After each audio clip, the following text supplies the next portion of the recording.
Some say new love is like sunlight through stained glass, inviting, warm, and full of promise. They were young when they met. She was madly in love with him. He appeared to be an upstanding person, looked like a decent guy. But sometimes the glow fades and reveals something much darker.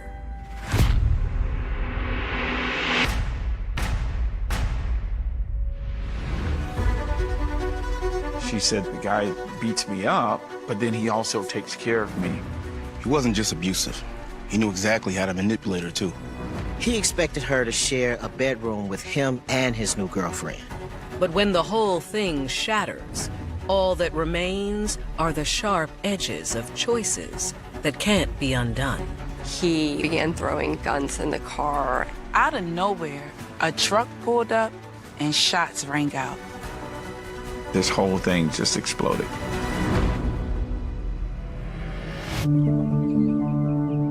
Monday, May 17th, 2021, Brooker, Florida.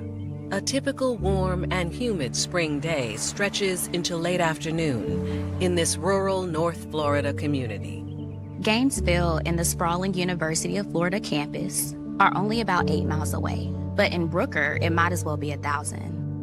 There's Brooker, which tends to be more of a lower socioeconomic status area. It's not necessarily somewhere where your Florida tourist would come and visit. Later that day, the Bradford County Sheriff's Office Dispatch Center goes on alert. A caller reported that a man was shot at an outdoor barbecue. Then another call came in from a nearby residence reporting hearing gunfire and hearing a vehicle speed away. The incident address creates an initial hurdle.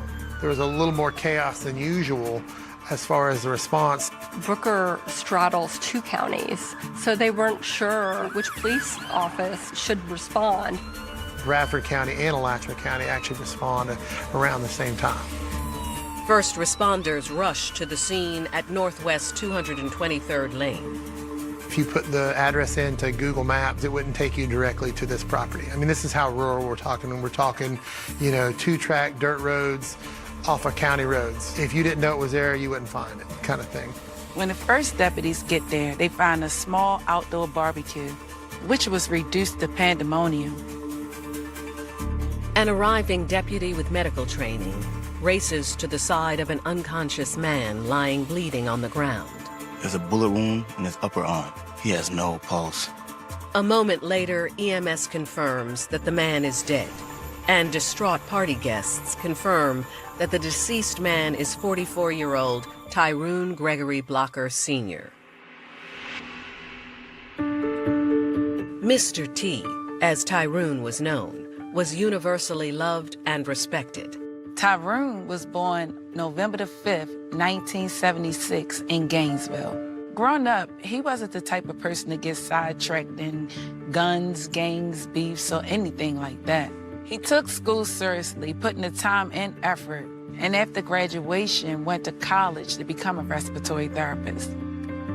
Over 12 years on staff at the University of Florida's Shands Medical Center, Tyrone earned a reputation as a solid, caring healer. And when the COVID-19 pandemic hit, Tyrone became a frontline hero. During COVID, Tyrone was in constant demand all over the South. He had just gotten back from hospital work in Texas and was scheduled to go to work in Miami in just a few days. But not even a global pandemic could upset his solid work-life balance. Tyra, the love of his life, their 4 kids, and 1 grandchild saw to that. Family was really important to him, and things seemed to be going extremely well in his life.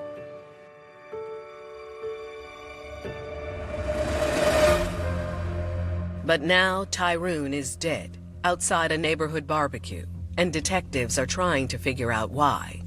According to friends, Tyrone was a family man who avoided trouble. Mr. Blocker himself, by any and all accounts, didn't have enemies, wasn't engaged in the traditional things that would make you a target of this level of violence. If detectives expect more answers, they'll need to act fast. There's only a handful of people there. It's clear that some people had left prior to law enforcement arrival. Fortunately for us, other people did remain on scene, were initially hesitant to come forward with information, but subsequently did, and the pieces started to come together. Reluctant witnesses agree that the bullet that killed Tyrone came from a vehicle that arrived unexpectedly. A black truck occupied by at least 2 subjects comes down the road, stops, several shots ring out, everybody scatters. And a preliminary examination of the scene backs up that scenario. There's shell casings because multiple rounds were fired. There are areas where the other projectile struck, so there's that evidence as well. But the biggest questions remain unanswered. Why is this guy dead? Is there any potential that someone was out to get him? Until the party's host offers what may be the key to unlocking the puzzle. This was Derek Smoke Williams' house. And while he stayed quiet initially, he told the police that he knew who shot and killed his best friend, Tyrone. He knows why his friend was killed, and he says he's just a shooter's target. Tyrone Blocker just happened to be standing right next to him. Derek believes that he knows who was behind the murder. He tells detectives that he clearly saw Doug Heath and Jasmine Webb in the truck that had fired on the party. Detectives now have a lead with 2 names, but they're still left with bigger questions. Who was the shooter, and why was Derek the target? Alachua County, Florida Sheriff's detectives have an eyewitness who says he knows who shot and killed 44-year-old medical specialist and family man Tyrone Blocker. The host of the party, Derek Williams, was able to identify 2 individuals that were in the vehicle that fled the scene after the shooting. He gave Jasmine Webb's name along with Doug Heath, were the 2 names he provided that night. Detectives issue a bolo alert for Doug Heath and Jasmine Webb and make arrangements to interview Derek Williams in detail the following morning. In the meantime, detectives canvass the immediate area. As we canvassed the neighborhood, there was mention of a second vehicle. A resident about a mile down the road noticed a minivan following the black truck in both directions. Detectives search DMV records and confirm a black truck registered to Doug Cantrell Heath. Lo and behold, you have a vehicle matching the description that was described by several witnesses. So we knew we were kind of tracking in the right direction. But without a name or a plate number attached to it, the minivan description matches hundreds of vehicles. And a visit to the address on Doug Heath's vehicle registration comes up empty. I mean, it's notorious. People aren't fantastic about updating their addresses with the DMV. And even though they stress the importance of it, people move around. The morning after the shooting, detectives sit down with Derek Williams and get a clearer picture of what provoked this tragedy. Derek knew Jasmine because Jasmine had left her husband. She met Derek and they had a brief, intimate encounter. Derek tells police he hasn't heard from Jasmine in weeks, when all of a sudden he got a call from Jasmine on Facebook Messenger while hanging out with friends. But Derek says when he answered his phone, the voice he heard was not his ex, Jasmine. Doug Heath used her phone and called Derek, questioning him, interrogating him really about what had happened and what his relationship was with Jasmine. According to Derek, he wasn't fazed until Doug lashed out on his end of the line. Derek said he heard Doug strike Jasmine, hit Jasmine, and that then he heard Jasmine begin to cry. That's when Derek says he laid into Doug himself. He began to tell Doug exactly what he and Jasmine had done in an intimate nature. He was rather crude about it because he was angry at this person who was yelling at him who just hit Jasmine. Derek tells police that the phone call rapidly escalated until a peacemaker intervened, Tyrone Blocker. At that point, Mr. Blocker, who was standing there, said, Derek, stop. It's not worth it. You know, just hang up the phone. But before Derek could defuse the situation or terminate the call, Doug Heath did it for him. Doug Heath said, I know where you live, and ultimately the telephone call ended. Derek says an hour later, he and Tyrone were outside with friends when Derek noticed a black truck pull up on the dirt road about 150 feet away from the party. And a moment later, all hell broke loose. Derek said when he heard gunshots, he dove to the ground and then crawled behind a car parked on alongside the porch. And when it was over, he looked up, worried that the shooter would be walking up to finish what they started at point-blank range. But all Derek saw was the truck speed away in a spray of gravel, and his childhood friend, Tyrone, lying motionless on the ground. Derek ran to him, but the damage was done. The coroner later established that it was a single .223 assault rifle round that entered his arm and lodged into his heart. Nothing could have saved him. Detectives want to know more about Jasmine Webb, the woman at the center of the conflict.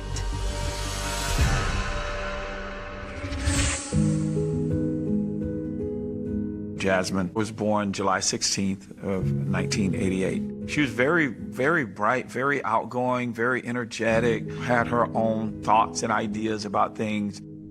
Her parents made sure that Jasmine had a spiritual anchor in her life. My kids ended up, growing up through the church, going to Sunday school, singing in the youth choir, things of that nature, and just being very involved in the church. And even in my early years of doing ministry, before I would get up to preach, I would ask her to come and sing for me.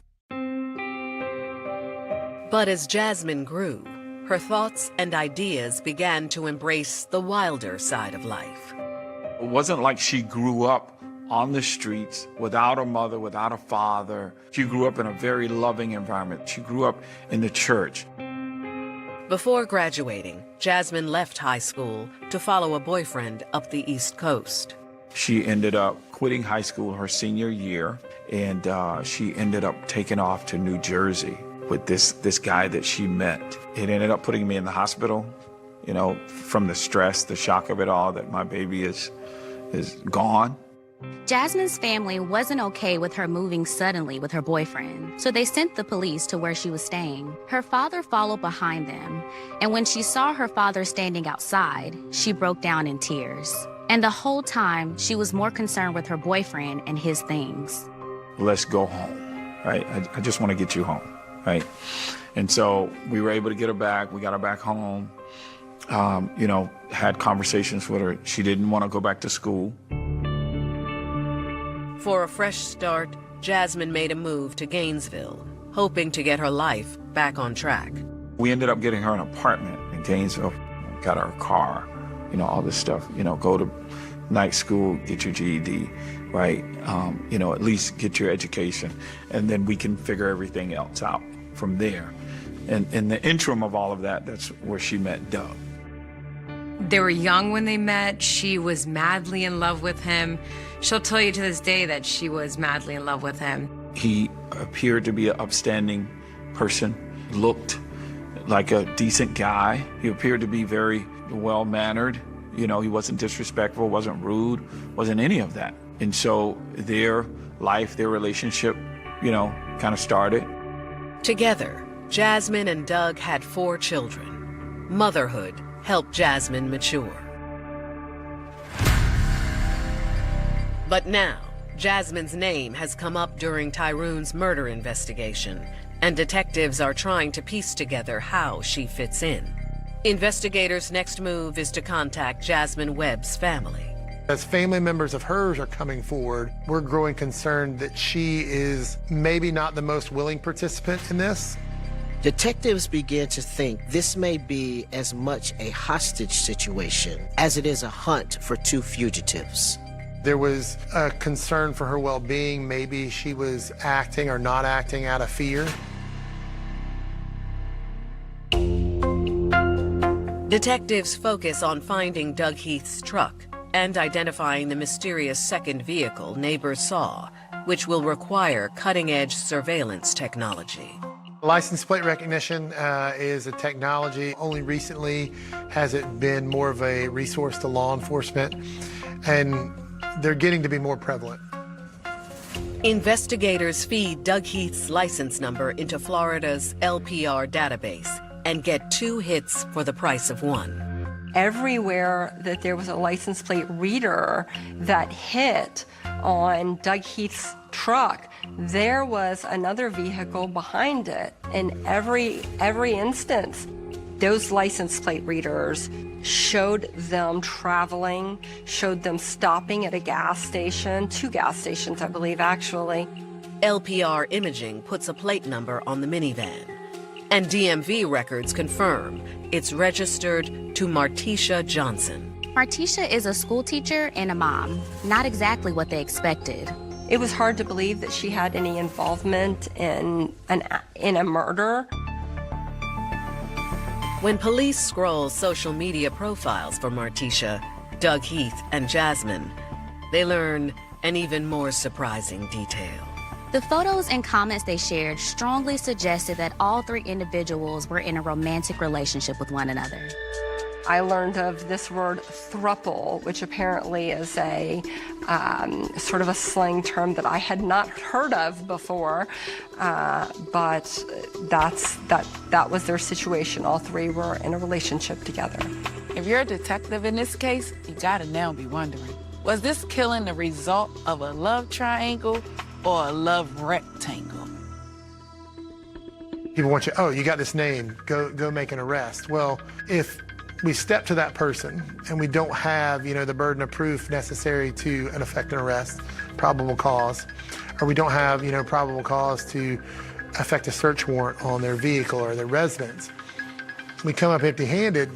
Now, they know that we're looking at them. So it is kind of a game of chess, and we're playing the game on behalf of the victim who cannot play the game. And not to minimize it, because it's not a game, but it's important, and it's important that we do that job effectively on their behalf. License plate recognition technology has moved Alachua County, Florida detectives one step closer to solving the brutal murder of Tyrone Blocker. The LPR results the police obtained helped investigators find the owner of the vehicle that was seen fleeing the scene at a gas station, Martesha Johnson. Deputies race to the location. There was some surveillance footage that was at a gas station south of Alachua County, Orange Lake area. The authorities obtained the footage from the gas station, and it showed Jasmine Webb arguing with Doug Heath. There is footage where she is actively trying to put Doug off or prevent him from being able to go and follow through with whatever plans he had made at that time. There's no audio, but you can just tell, some of the body language that is observed there that, things are not okay. Detectives remain unsure of Jasmine's precise role in the slaying, or if she is in danger. Now they divide the investigation in 2. We have a warrants bureau at the sheriff's office who is really in tune with their job is to track down fugitives. And so we kind of said, okay, you guys go track down Doug, track down Jasmine, which allowed us to kind of shift our focus to the newly identified Martesha Johnson. School teacher Martesha Johnson lives in an adjacent county. They went to the local sheriff's office and said, we need to speak to Martesha Johnson. We believe she might have had an involvement in a murder in Gainesville. And the sheriff's office said, that's interesting, we have something for you. There's mandatory reporters. Teachers are mandatory reporters to the Department of Children and Families. DCF collected this note from a child in a school, and we didn't know what it pertained to, but we're concerned that at some point someone might come looking for it. The note written by Martesha Johnson's 4th grade daughter appears to be a plea for her mother to come home. In the letter, Janiyah begs her mother to come back. asking if she's hurt, wondering what happened to Doug and Jasmine, and remembering the day they hid in a trunk to escape gunfire. She says that she's trying to stay strong, but she's too young to lose her mom. If the letter is to be believed, Martesha locked her in the trunk of the car, where they became ear witnesses to the shooting. What kind of mother locks her kids in the car down the road from a shooting? What kind of teacher does that? It sounds pathological. The detective goes out to speak with her to find out, why was your car there? What happened? Is Martesha a witness, prisoner, or conspirator? This is all adding up pretty strangely. We needed Martesha Johnson to provide a statement. We didn't have enough necessarily at that time to effect a search warrant on her vehicle. Fortunately for us, she is willing to come back to the station and speak with us. At the police station, detectives begin interrogating Martesha Johnson. She was interviewed in what everyone has come to recognize from television shows, one of those rooms that have cameras, and the individual is questioned at length, and the cameras continue to run when the detectives are not in the room as well. She seemed sort of excited to be there at first. She was almost like too playful throughout the whole thing, and it was just a really unusual approach that she took. Police give Martesha her child's letter to read, and her playfulness abruptly ends. When evidence began to be presented to her, she became a little confrontational. But when detectives stepped out, her demeanor changed once again. It's disclosed that, it's audio and video recorded, but yeah, when we're out of the room, some of her gestures, very unusual. And just her entire demeanor, she was just unique in a lot of the most unusual ways of anybody I've ever interviewed, and I've interviewed a lot of people. As detectives work the case, another key figure comes forward with details that will bring them one step closer to the truth. She lied at first, but when she finally started talking, she did not hold back. Alachua County homicide detectives are on the threshold of arrests in the brutal killing of Tyrone Blocker. The investigators tracked the car to a gas station, where they seen Jasmine and Doug arguing. From there, investigators split into teams, looking into Jasmine and Doug and another person of interest, Martesha Johnson. License plate recognition led detectives to Martesha's car, and they learned a disturbing detail that her children were in the car that night.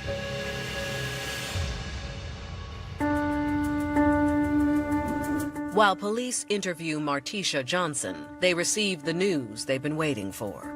We have a team of warrants investigators, and they have located Jasmine and Doug. Doug Heath and Jasmine had been arrested, and they were separated. All three individuals at that point were in custody. After being Mirandized, Doug Heath admits nothing. He just denied everything, which in my mind also is an absolute refusal to take any responsibility for your actions. He was defiant, dismissive. I think it kind of resonated that he didn't like not being in control. At the same time, detectives interview Jasmine, who describes the events leading up to the killing. Doug took Jasmine's phone at one point and was able to figure out the address. At that point, Doug began throwing guns in the car, and Jasmine was terrified of what might happen. They ended up going and picking up Martesha, who was living a bit away from where Jasmine and Doug were living. Jasmine explains that both Doug and Martesha own assault rifles. Jasmine and Martesha left in Martesha's vehicle, and Doug left in his vehicle. Jasmine began trying to convince Martesha that they needed to stop this. Martesha's kids are in the van with them the whole time, but Martesha didn't seem to care. Martesha did not want to stop it. She was excited about the prospect of what was happening. But when Jasmine's story gets to the gas station convenience store, she loses all credibility with detectives. Jasmine tells police that she waited at the gas station while Doug and Martesha drove off to Derek's without her. She has no idea that her interviewers have seen the CCTV video of the three of them all leaving together. She straight up lied, and she was not involved. Having said that, she was clearly the most upset of the three of them being interviewed. Detectives arrest Jasmine, Doug, and Martesha pending grand jury indictment. So all three defendants were charged with second-degree murder because charges had to be brought to keep them in custody until the grand jury met. During the months-long run-up to the trial, Jasmine's defense attorney reaches out. She had been sitting in county jail for quite some time at that point. Her attorney was saying, she'll proffer, meaning she'll come in and she'll talk to you, and you can use her to testify against the other two. She was absolutely devastated. Jasmine had no real criminal record prior to this. From there, Jasmine begins to open up, sharing with prosecutors how her loving relationship with Doug shifted behind closed doors. He didn't appear to be of any threat or any concern or anything like that. But their relationship started to take on a different turn.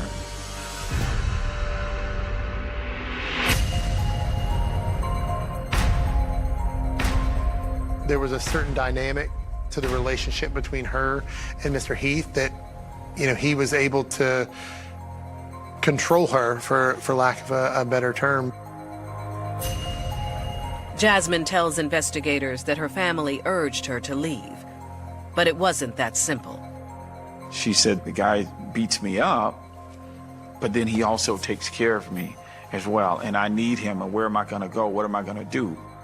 Jasmine adds that she felt Doug wasn't just an abuser, he was also a master manipulator. He was making her feel like, you're not worth anything, nobody wants you, look at you, who's gonna wanna be with you.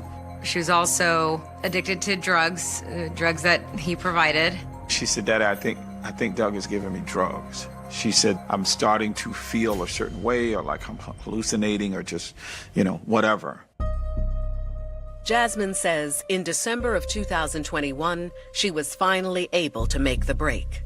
We got her treatment. She moved in with her mom. She started working locally back in her hometown. She started seeing somebody else. That is when she had the relationship with Mr. Williams, and things were going well. Jasmine tells prosecutors that despite her growing independence, after 15 years together, Doug Heath had pinpointed her one great weakness. Doug was holding the children over her head, telling her, okay, you can see them, but only if you came back home. She's a mother of 4. He put her in a terrible position. What kind of choice is that?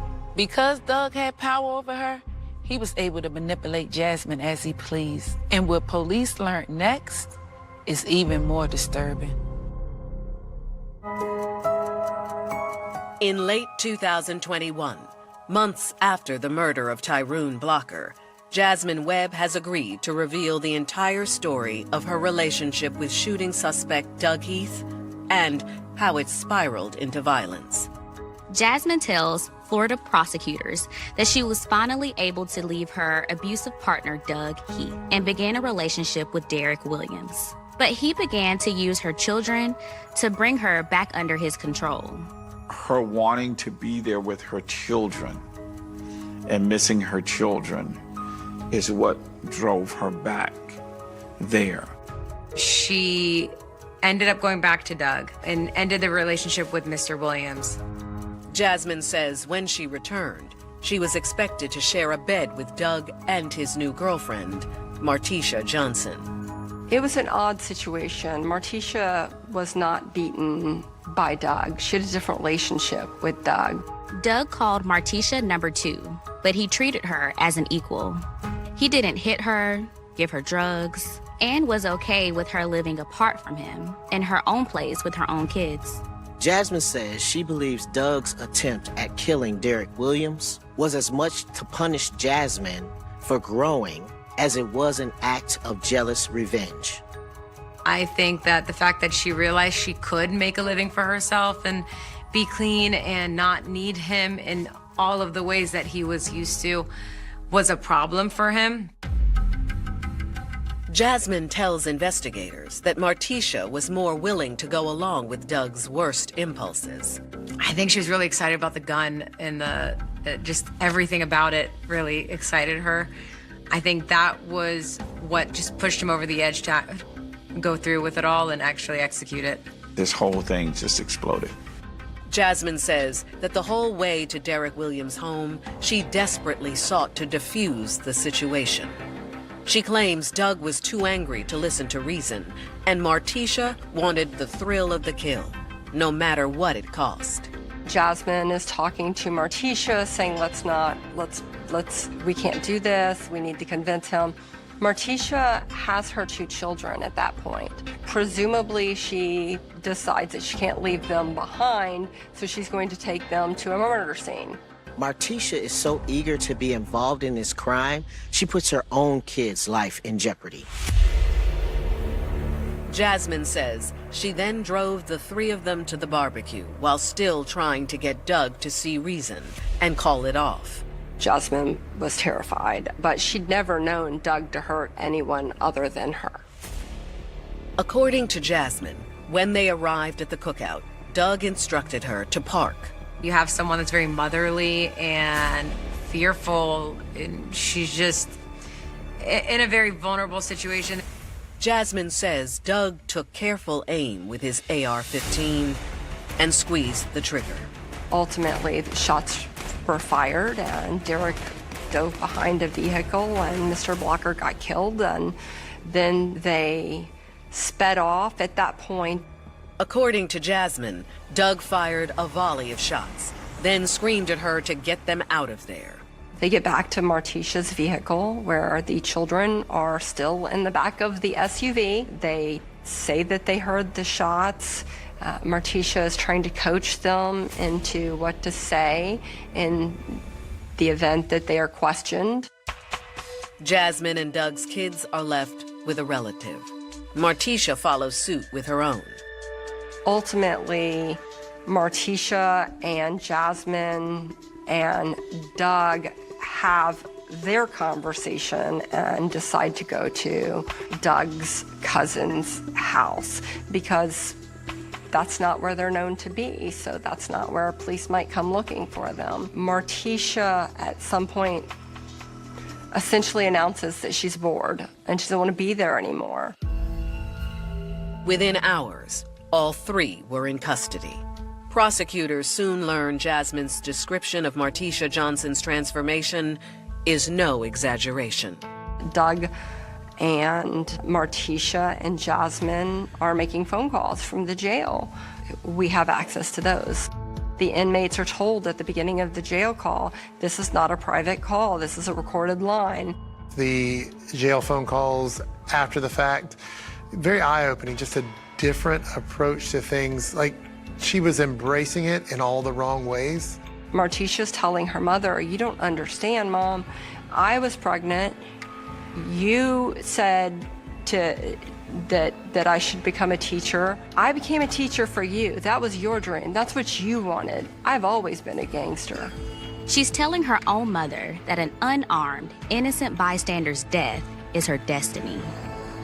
It further cemented the fact that Martesha seemingly took great joy in her involvement. Now the question is, will Martesha, Doug, and Jasmine share the punishment for their differing roles in the crime? It is not uncommon for a person in an abusive relationship to feel trapped, both emotionally, physically, and psychologically. Even after leaving, which Jasmine did, victims can still return to their abuser, especially when children are involved. If someone uses the kids as leverage, it can be incredibly powerful. Jasmine may have tried to stop the crime, but she was still under Doug's control. In that kind of dynamic, going along with something terrible can seem like the only option to keep the peace or keep the family together.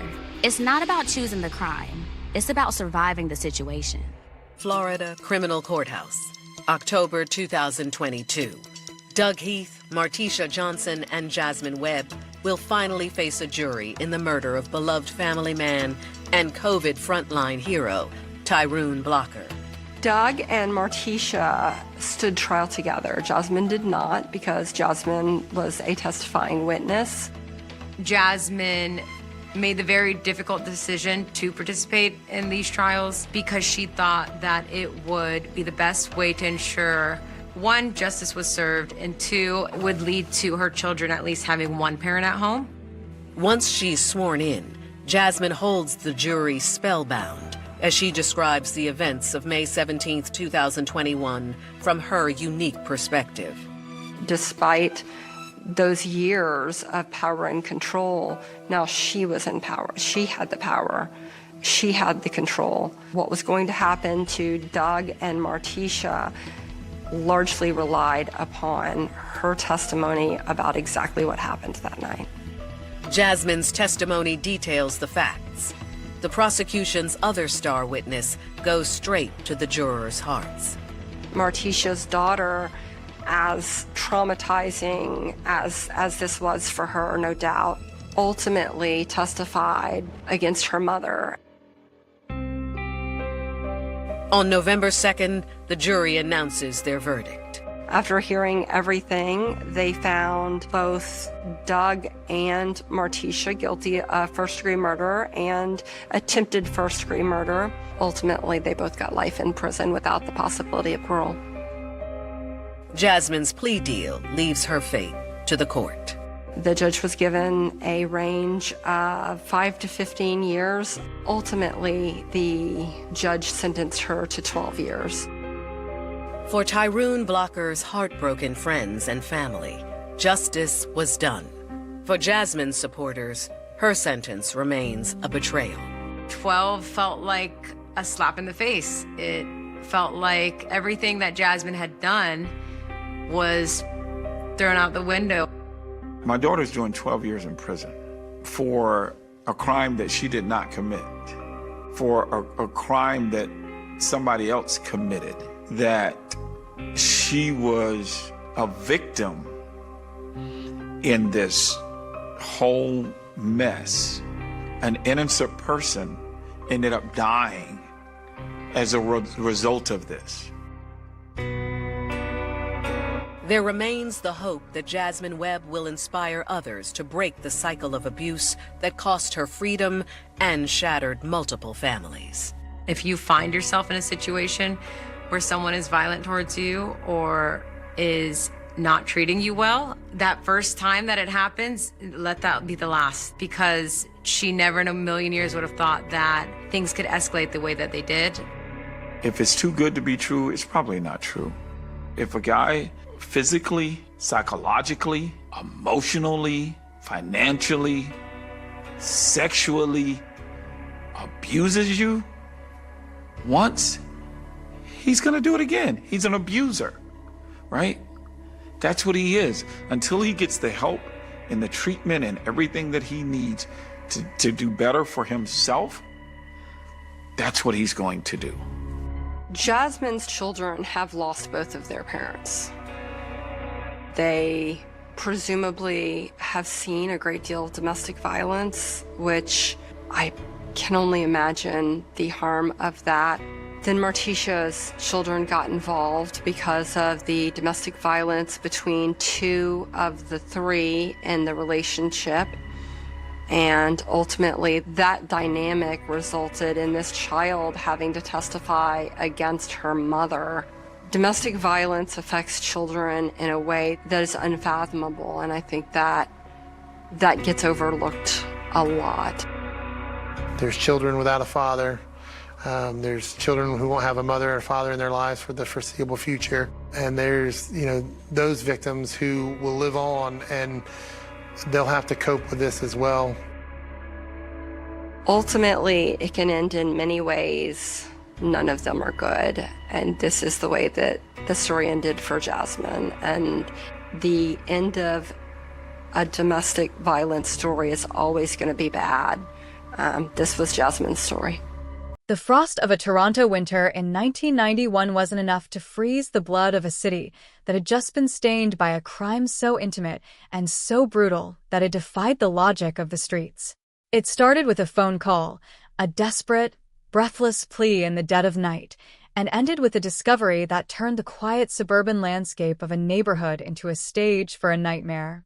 The victim was young, full of life, and found in a place where safety was supposed to be a guarantee, not a luxury. But the trail grew cold with the speed of a falling temperature, leaving behind only shards of broken glass and a lingering, suffocating sense of dread. For years, the case file sat in the bowels of the precinct, a silent testament to a killer who had simply evaporated into the thin, frozen air of a Canadian winter. Witnesses had looked the other way, intimidated by the sheer silence of the perpetrator, and the evidence, what little had been collected in the frantic, unseasoned hours of the initial investigation, seemed to point toward a ghost. It wasn't just a homicide, it was a haunting, a cold case that anchored itself in the conscience of the city, refusing to be forgotten even as the seasons turned into decades. The shadows of 1991 stretched long, pulling the mystery into the modern era, where the silence was finally about to be shattered by the most unlikely of keys, the biological echo of a twin brother. The realization that a killer could be hidden behind the veil of a genetic twin was the first crack in a dam that had held back the truth for 35 years, a revelation that would send shockwaves through the community and force a reckoning with a past that everyone had assumed was long buried. As the detectives stood over the reopened file, the air in the room felt heavy with the weight of decades, a palpable sense that the ghost of 1991 was finally ready to be put to rest. The investigation began with a simple, brutal reality of a match, a digital hit on a DNA database that pulsed with the sudden, shocking finality of an arrest. It was a moment of profound, visceral impact, the kind of pivot point that defines the history of a city and the lives of those who had been left behind to pick up the pieces.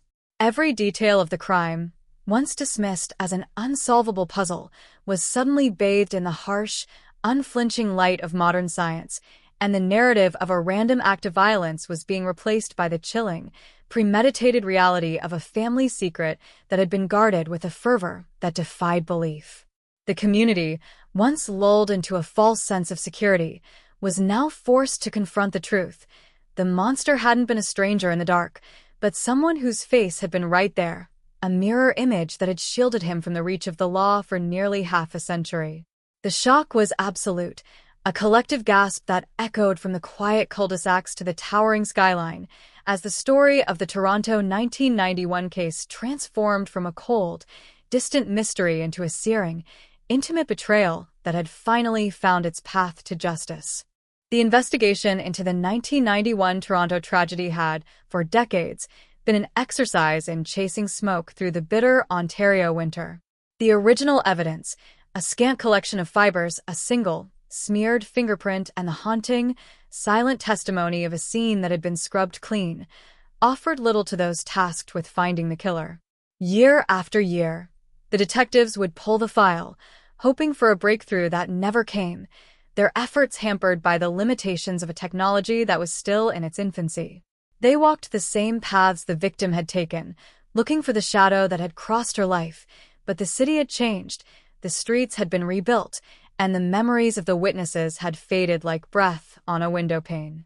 It was a cold case in the truest, most devastating sense, a life stolen, a trail gone dead, and a community left to rot in the silence of the unsolved. Yet, beneath the surface, the science was evolving. The cold case unit knew that their only hope lay not in the worn-out soles of their shoes, but in the microscopic strands of biological data that had been sealed away in evidence lockers, waiting for the day that forensic science would finally catch up to the shadows of the past. When the call finally came, a hit from the newly integrated National DNA Database, the feeling wasn't one of jubilation, but of profound, unsettling shock. The match was partial, a flicker of familiarity that sent the detectives scrambling through the old logs.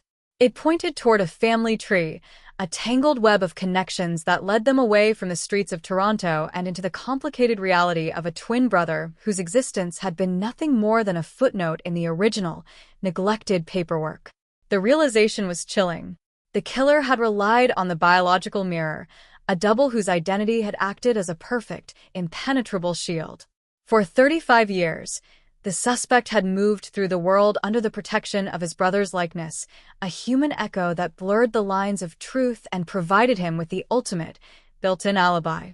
The investigators felt the floor shift beneath them as they realized the magnitude of what they were dealing with. This wasn't just a murder, but a masterstroke of identity manipulation, a crime that had been committed with the singular advantage of a biological loophole. The detective in charge, a man who had cut his teeth on the original case before it went cold, felt the weight of those 35 years crashing down on him. He remembered the victim's mother, the way her eyes had dimmed over the decades as she waited for a knock on the door that never came. He remembered the faces of the community, the way they had gradually stopped asking questions, the way they had allowed the fear to be replaced by a resigned, hollowed-out acceptance. Now, everything they had believed was being flipped, discarded in favor of a reality that was far more sinister than anyone had dared to imagine. They weren't just pursuing a man. They were pursuing a ghost who had used his own brother's face to hide his darkness.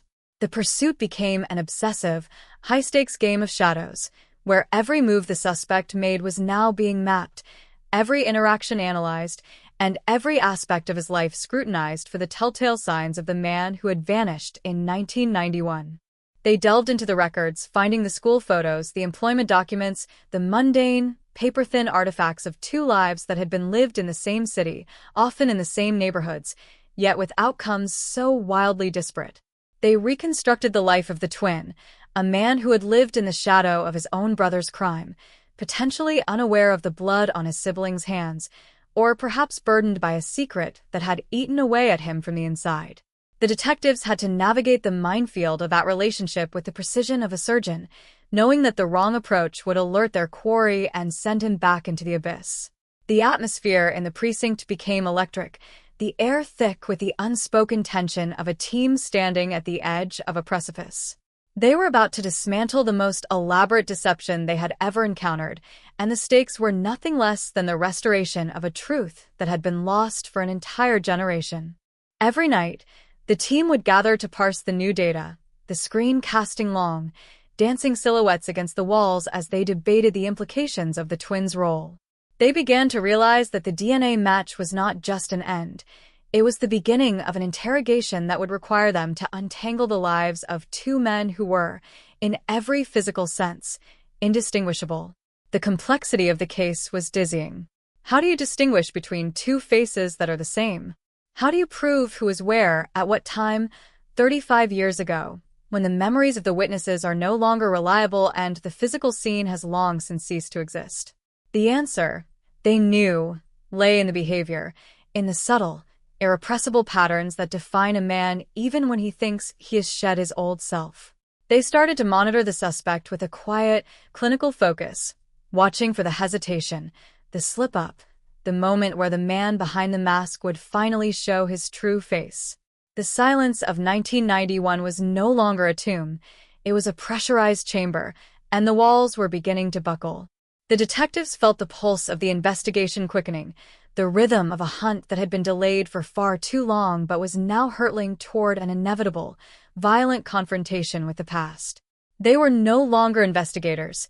They were witnesses to the unraveling of a 35-year-old secret, and for the first time in their careers, they felt the terrifying, exhilarating sensation of being on the cusp of an absolute, historical revelation.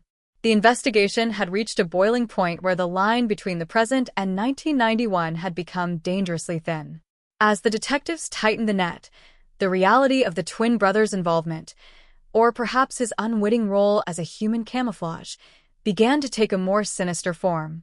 They didn't just suspect the killer had stolen an identity.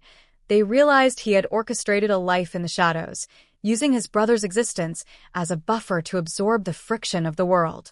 The forensic data had opened a door that couldn't be shut, and every step they took into the suspect's current world felt like walking through the echo of the past. They spent hours in the evidence room, the walls lined with boxes that had held the secrets of the victim's final moments, searching for the microscopic inconsistencies that would prove the switch. They were looking for the why. Why had a life been stolen in such a cold, calculated manner, and why had the perpetrator believed he could walk among them forever? The detectives discovered that the suspect had been leading a fractured life, a duality that mirrored the physical similarity he shared with his brother. He had been an expert at blending in, an architect of his own invisibility. The reports they gathered showed a man who moved jobs frequently, changed addresses without leaving a forwarding trail, and maintained a social circle that was shallow and transactional. He was a ghost, a presence that never quite registered in the peripheral vision of the community. Yet, the DNA evidence, the relentless, unblinking truth of it, tied him to the scene with a degree of certainty that no amount of social manipulation could defeat. The detectives felt the weight of that certainty every time they looked at the photographs of the victim, a young woman whose potential had been extinguished on a cold, indifferent night in Toronto. She had become their North Star, the reason they skipped sleep, ignored the fatigue, and pushed through the labyrinthine layers of a suspect's deception. As they tracked his movements in the present, the detectives felt the eerie sensation of being watched back. It was a tactical game of cat and mouse, played out on the familiar streets of Toronto, streets that had become the graveyard of their progress for over 3 decades. They began to use surveillance techniques that were invisible to the average eye, setting up digital tripwires and monitoring the suspect's network with a surgical focus.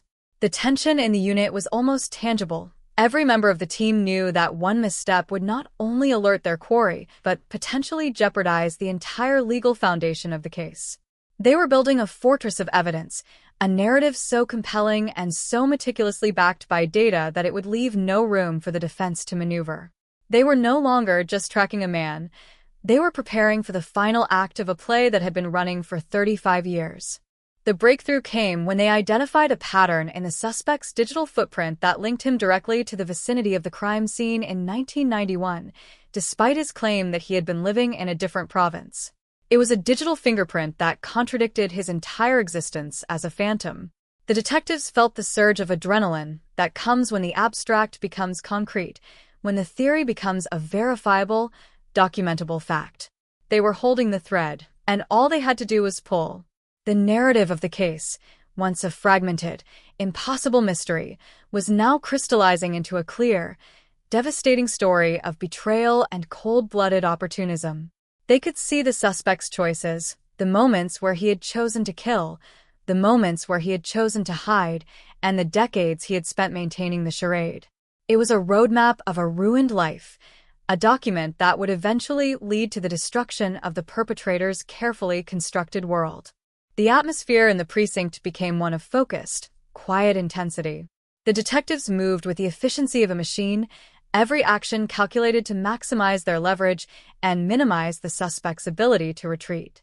They knew that the arrest would be the culmination of everything they had worked for, but they also knew it would be a beginning in its own right, the start of a trial that would expose the darkness of 1991 to the scrutiny of the modern world. They felt the ghost of the victim watching them, the pressure of her silent story pushing them forward. They were the bridge between the tragedy that had occurred and the justice that was about to be served, and they held that responsibility with a gravity that defined their every action. The silence of 1991 was no longer a void. It was a countdown, and the clock was ticking, moving toward the moment when the truth would finally and irrevocably collide with the man who had tried to outrun it for half a lifetime. The stage was set, the evidence was prepared, and the detectives stood ready, knowing that the man who had hidden behind his own twin was about to be stripped of his final, longest-standing lie. The net was tightening, and the detectives could feel the vibration of the suspect's growing anxiety. The digital trail, once a subtle hum in the background of their investigation, had become a symphony of incriminating data that rendered the suspect's carefully maintained facade of innocence entirely unsustainable. They had spent weeks mapping the intersection of his movements in 1991 with the precise timeline of the victim's final hours, and the alignment was horrifyingly perfect. He hadn't just been in the city. He had been the shadow attached to her path. The realization didn't come with the fanfare of a cinematic revelation, but with the cold, crushing weight of mathematical inevitability. They were looking at a sequence of choices: a man who had stalked, isolated, and destroyed a life, then used the simple, cruel advantage of his twin's likeness to vanish into the mundane fabric of the community. Every document they uncovered, from the dusty employment records to the forgotten logs of long-shuttered payphones, was a brick in the wall they were constructing around him. The detectives began to prepare for the final confrontation, a tactical operation that required the precision of a surgical strike. They needed to ensure that when they made the move, there would be no ambiguity, no possibility of escape, and no chance for the suspect to retreat into the binary confusion of his twin's life. The plan was drafted with the cold-blooded efficiency of the crime itself. They would corner him in a space where his identity could be verified beyond any possible doubt, where the DNA evidence would meet the living man, and where the masks he had worn for 35 years would be stripped away in a single, irreversible moment. The atmosphere in the briefing room was thick with a scent of coffee and stale air, but the mood was electric, fueled by the singular, burning commitment to finally deliver the justice that had been owed to the victim since the winter of 1991. They were the arbiters of a reckoning that had been postponed for over a decade, and the responsibility felt like a physical burden on their shoulders. They spent the final days before the arrest analyzing the suspect's psychological profile, trying to understand the man who could look at his own reflection in his brother's face and see nothing but a shield for his darkest impulses. The cruelty of the act was the most baffling part, a life extinguished with a lack of empathy that suggested a deep, fundamental detachment from the world. He had walked among them, maybe even spoken to them, all while harboring the secret that he had taken a life and discarded it like trash in the freezing Toronto winter. The detectives felt a rising tide of disgust that had to be harnessed and transformed into clinical, professional focus. They couldn't afford the luxury of anger. They needed the clarity of a surgeon. They rehearsed the arrest, the interrogation strategies, and the way they would present the DNA match to him, the moment where the physical reality of his crime would be laid out with such devastating finality that he would have no choice but to recognize his own ruin. The victim's family, who had been informed of the impending move, existed in a state of fragile, hopeful tension. They had carried the grief of 1991 like a stone in their pockets, a weight that had shaped the contours of their lives for 35 years. Now, they were on the precipice of an answer, a resolution that was finally within reach. The detectives felt the pressure of that hope, a beacon that guided their movements and steeled their resolve. They were not just police officers. They were the delivery mechanisms of a truth that would finally allow a family to exhale. Every lead they followed, every piece of data they processed, was an act of dedication to that cause. The investigation had become a living, breathing entity, a quest that had transcended the bounds of a mere cold case and had become a fundamental challenge to the impunity of a man who thought himself a ghost. As the day of the arrest dawned, the city of Toronto moved in its usual, indifferent rhythm, unaware that the long-standing silence of 1991 was about to be shattered. The detectives moved into position with the silent, disciplined grace of professionals. The suspect's location had been pinpointed with absolute certainty, and the surveillance teams had confirmed his presence. There was no going back. The narrative of the last 35 years had reached its final, inescapable sentence. The detectives felt the surge of a decade-long hunt reaching its crescendo, the moment where the past and the present would collide, and the man who had hidden behind his own reflection would finally be forced to look at the truth of what he had done. The air was charged with a finality that seemed to vibrate in their very bones, a promise that the cold, frozen ghost of 1991 was about to be put to rest, and the justice that had been promised to the victim would finally be delivered into the light of the modern day. The moment of the arrest arrived not with a roar, but with a stark, unsettling silence that seemed to strip away the pretense of the last 35 years.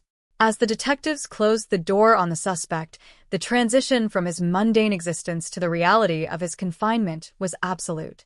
He was a man who had lived his entire life in the shadow of his own deception, a man who had treated his brother's identity as an accessory to be worn and discarded at will, but in that sterile interrogation room, the mirror was finally shattered.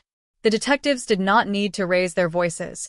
The evidence spoke with a cold, unrelenting authority that rendered any defense moot. They laid the DNA report on the table, a document that was not merely a scientific conclusion, but a historical indictment.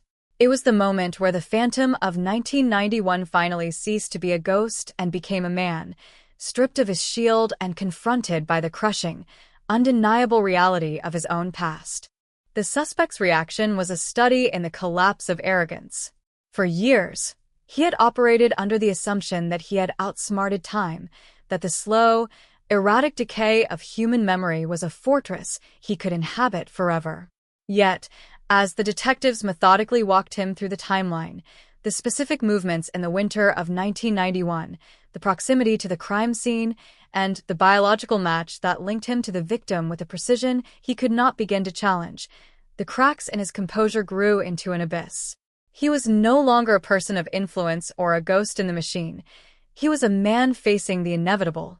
The detectives watched with a mixture of professional detachment and visceral repulsion, noting the way he attempted to lean back into the familiar, pathetic defense of his twin's life, a move that was now as transparent as it was desperate. The game had ended, and the board had been swept clean by the relentless, technological evolution of the truth. As the interrogation continued, the narrative of the crime began to emerge with a clarity that was more harrowing than any theory they had pieced together in the precinct.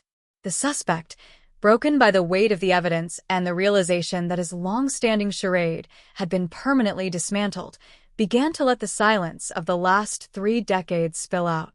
He spoke of the night, the freezing Toronto air, and the chilling, calculated opportunism that had led him to target a life he deemed expendable. The confession was not born of remorse, but of the sudden, devastating recognition that he had been caught in a trap he had helped to build. Every detail he provided served to close the final gaps in the case file, confirming the detective's work and ensuring that the trial would be not a battle of theories, but a formal record of a brutal, cold-blooded reality. The victim's ghost was finally speaking through the man who had sought to erase her, and the detectives listened with the focus of a nation that had waited too long for this specific, shattering honesty. The atmosphere in the precinct post-interrogation was one of profound, somber achievement. They had secured the narrative, the confession, and the physical link that would lead to a conviction. The team, who had spent months living in the shadow of 1991, felt the weight of the years beginning to lift, replaced by the realization that their work had restored a modicum of balance to a city that had been tilted by the unsolved murder. They were no longer investigators in pursuit of a mystery. They were the architects of a legal process that would ensure the perpetrator never again walked as a free man.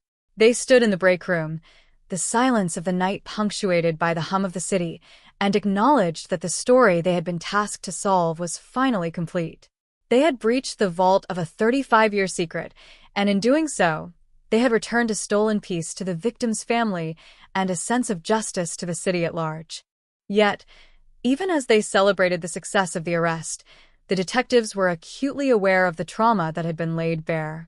They had seen the man behind the mirror, the person who had spent his life eroding his own humanity to hide the act he had committed in the winter of his youth. The investigation was not just about the arrest. It was about the exposure of a life lived in the service of a lie and the devastating cost of that deception on everyone involved. They were preparing for the next phase, the legal battle that would turn the confession into a permanent record of guilt, but they took a moment to hold the silence that was no longer a tomb, but a breath. The ghost of 1991 had finally been laid to rest, and in its place stood the cold, hard, inescapable reality of justice, a beacon of integrity that would continue to burn long after the final verdict was read. The journey from the first lead to the final cuff had been a marathon of persistence, but as the detectives looked toward the future, they knew that the case was merely the start of a new, more transparent chapter for the unit, a chapter that promised that the truth, no matter how long it may hide in the shadows, will eventually be hunted down and held to account. The legal machinery, once dormant and rusted, began to grind with a relentless, mechanical precision that the city of Toronto had not witnessed in over 3 decades. The indictment was a masterpiece of forensic narrative, a document that transformed the hazy, forgotten tragedy of 1991 into a sharp, crystalline indictment of cold-blooded murder. The detectives, having secured the confession and the undeniable genetic link, moved toward the final phase, the transformation of their investigative work into a fortress of evidence. The suspect, a man whose entire adult life had been an architectural exercise in deception, found himself stripped of the only currency he had ever truly valued, the ability to remain hidden behind the mirror of his own identity. The atmosphere in the city changed as the news of the arrest hit the public domain, a seismic shock that resonated from the quiet, tree-lined streets of the suburbs to the polished halls of the provincial courthouse. The public reaction was a complex, visceral outpouring of shock and collective relief.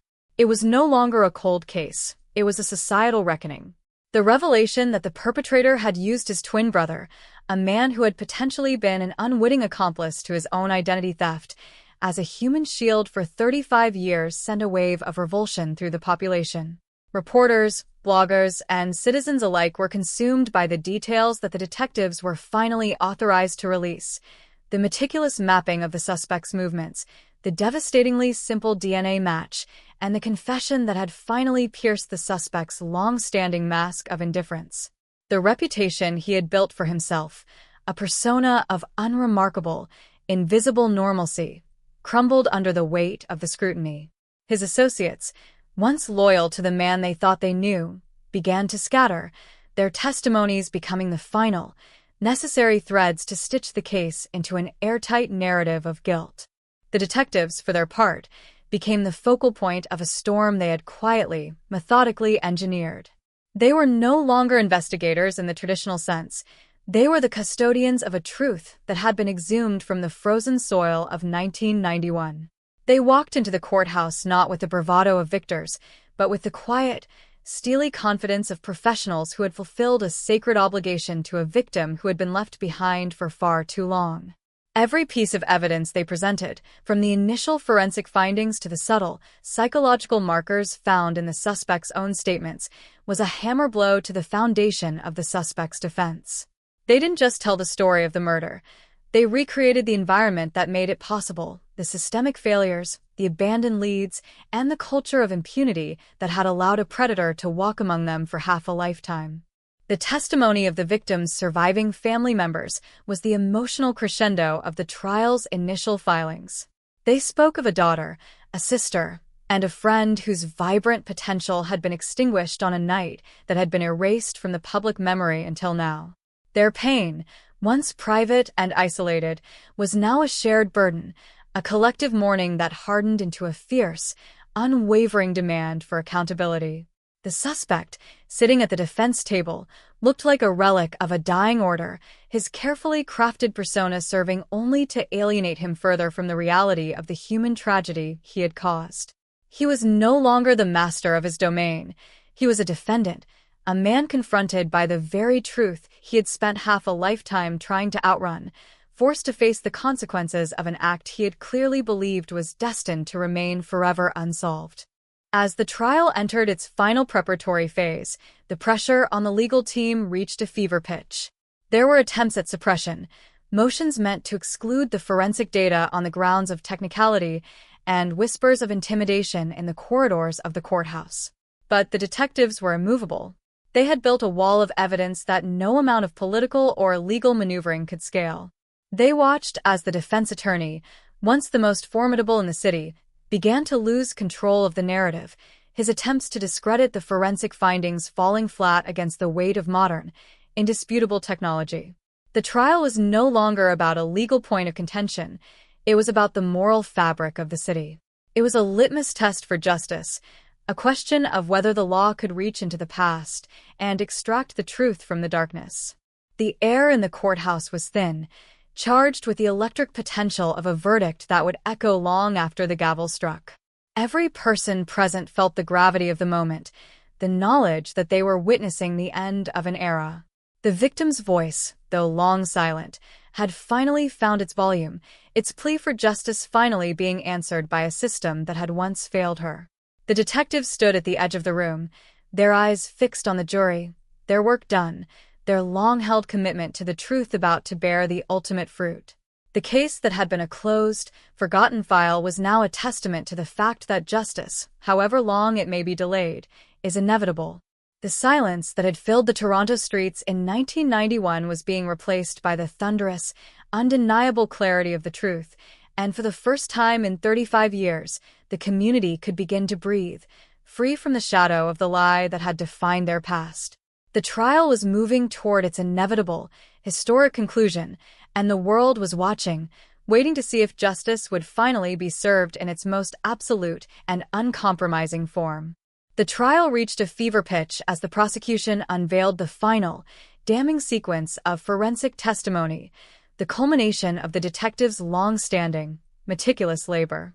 The courtroom, a space of sterile wood and quiet tension, seemed to vibrate with the weight of the evidence presented. Every exhibit was a piece of a shattered mirror being reassembled. The fiber analysis, the digital markers of the suspect's presence in 1991, and the inescapable biological reality of the DNA match were laid out with surgical precision. The suspect, once the master of his own hidden history, appeared diminished, his physical presence in the chair a stark contrast to the monstrous, calculating figure that the prosecution's narrative had successfully reconstructed. He had been a man who believed in the impermanence of secrets, a man who thought that by simply outlasting the memories of those who knew him, he could eventually dissolve into the ambient noise of a busy city. But he hadn't accounted for the digital afterlife of biological evidence. The defense attorney, faced with a mountain of irrefutable science, resorted to the only tool he had left: obfuscation. He attempted to cast doubt on the chain of custody, to question the integrity of the decades-old samples, and to posit the possibility of contamination, an argument that felt like grasping at shadows in a room filled with sunlight. The detectives, sitting in the gallery, watched with a cold, practiced detachment. They had anticipated every move. They had spent months insulating the case against precisely this kind of procedural assault, documenting every transfer, every lab result, and every technical protocol with a rigor that bordered on the obsessive. When the lead forensic technician took the stand, the courtroom fell into a silence, so profound it felt as if the entire city had stopped breathing. She detailed the process, the care taken with the microscopic fibers, and the robustness of the genetic extraction, her voice steady and clinical, stripping away the defense's doubt with every syllable. Outside the courtroom, the city of Toronto was grappling with a new, sober understanding of its own past. The 1991 case had become a focal point for a wider cultural conversation about justice, institutional failure, and the moral imperative of confronting the dark, unresolved chapters of history. Citizens were no longer just observers. They were participants in a collective witnessing. The detectives were frequently recognized in the streets, not as heroes, but as the visible agents of a long-overdue accountability. They had become the custodians of the victim's memory, ensuring that her story was no longer a fragment of tragic data, but a human narrative that held a mirror up to the city. The pressure on the jury was immense. They were not merely deciding the fate of a single man, but determining whether the passage of time could ever truly grant immunity to a predator. The suspect, during his rare moments on the stand, provided a performance that was perhaps his final, most significant act of self-destruction. He attempted to weave a tale of victimhood, painting himself as a man who had been unfairly targeted, a man whose life had been turned upside down by the aggressive overreach of the state. But his words lacked the resonance of reality. He spoke in the practiced, evasive language of a man who had spent a lifetime running from himself. The cross-examination was swift and brutal.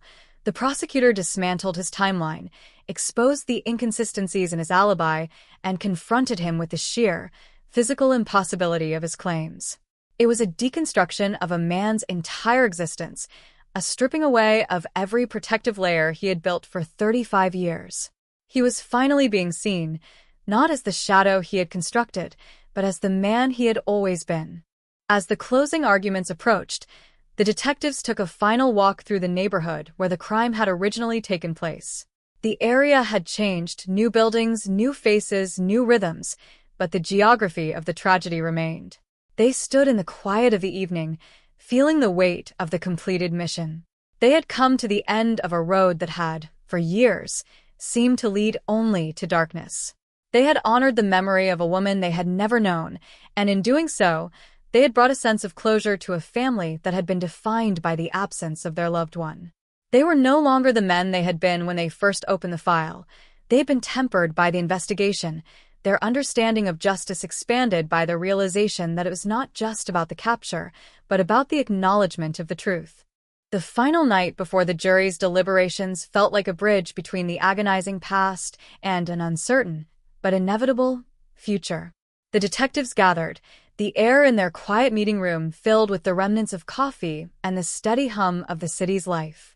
They didn't talk much. They didn't need to. The case was no longer theirs. It belonged to the law, to the truth, and to the victim. They had provided the foundation upon which the final judgment would be built, and they had done so with a level of integrity that ensured, regardless of the outcome, that the truth would remain unassailable. The silence of 1991 had finally been given a voice, and that voice was resonant, clear, and unyielding. The trial was about to conclude, the verdict was looming, and the detectives stood ready, knowing that they had done everything humanly possible to ensure that justice, however long it had been hidden, was about to step fully and irrevocably into the light. The jury deliberations began in the suffocating silence of a room that seemed to trap the gravity of the last 3 decades. For the detectives, this was the ultimate test of their architecture. They had built a case not on the shifting sands of witness recollection, but on the granite foundation of forensic science and the undeniable geometry of a suspect's own documented existence. Outside the courthouse, the city of Toronto held its breath, the air thick with the anticipation of a resolution that had been promised to a ghost for 35 years. The detectives waited, not with the anxiety of the uncertain, but with the quiet, hardened patience of those who know they have left no stone unturned. They had dismantled the suspect's life piece by piece, stripping away the twin identity deception until all that remained was the raw, ugly truth of his culpability.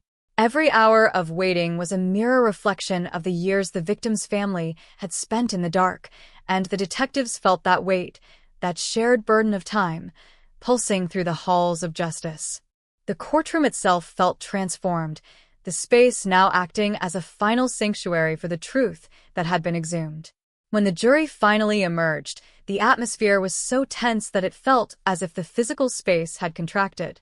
The verdict was not merely a decision, it was the final, formal punctuation mark on a story that had begun with a scream in the winter night of 1991.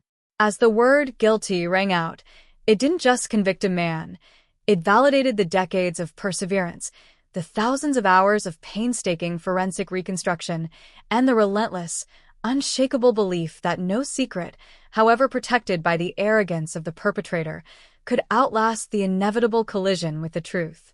The suspect, a man who had lived his entire adult existence in the shadow of his own brother's likeness, stood slumped, the mask of indifference finally dissolving into the hollow reality of a man who had been thoroughly and irreversibly accounted for. The courtroom erupted, not with the raw, chaotic energy of a scene, but with the deep, resonant exhale of a society that had finally, through the mechanisms of the law, reconciled with a painful, hidden reality. The detectives watched the aftermath with a sense of profound, quiet realization. Their work was finished, but the impact of their success was only just beginning to ripple through the legal and social fabric of the city. They had effectively reset the precedent for how cold cases were viewed, moving them from the category of unsolved mysteries to the category of pending truths. They were no longer investigators who had simply brought a criminal to justice. They were the catalysts for a fundamental shift in how their department interacted with the past. They had proven that the gap between a crime and its resolution could be bridged by the application of technology and the refusal to succumb to the erosion of memory. The victim's family, at last permitted to step out of the long, freezing shadow of the 1991 tragedy, looked at the detectives with a gratitude that transcended language. They had finally received the only thing they had ever truly wanted, the acknowledgement of their loss and the formal, legal confirmation that the life that had been stolen mattered. As the suspect was led away, a man whose identity, once used to steal another's life, had now become the instrument of his own imprisonment, the detectives stepped out into the cool evening air of Toronto. The city they looked at now felt different, the skyline less like a monolith of indifference and more like a testament to the resilience of those who inhabited it. They had closed the file on 1991, but they knew the lessons of the investigation were now permanently embedded in their own professional identity. They had learned that the most effective tool in their arsenal was not the strength of their conviction, but the persistence of their curiosity, a commitment to asking the questions that had been forgotten, and a willingness to follow the answers into the dark.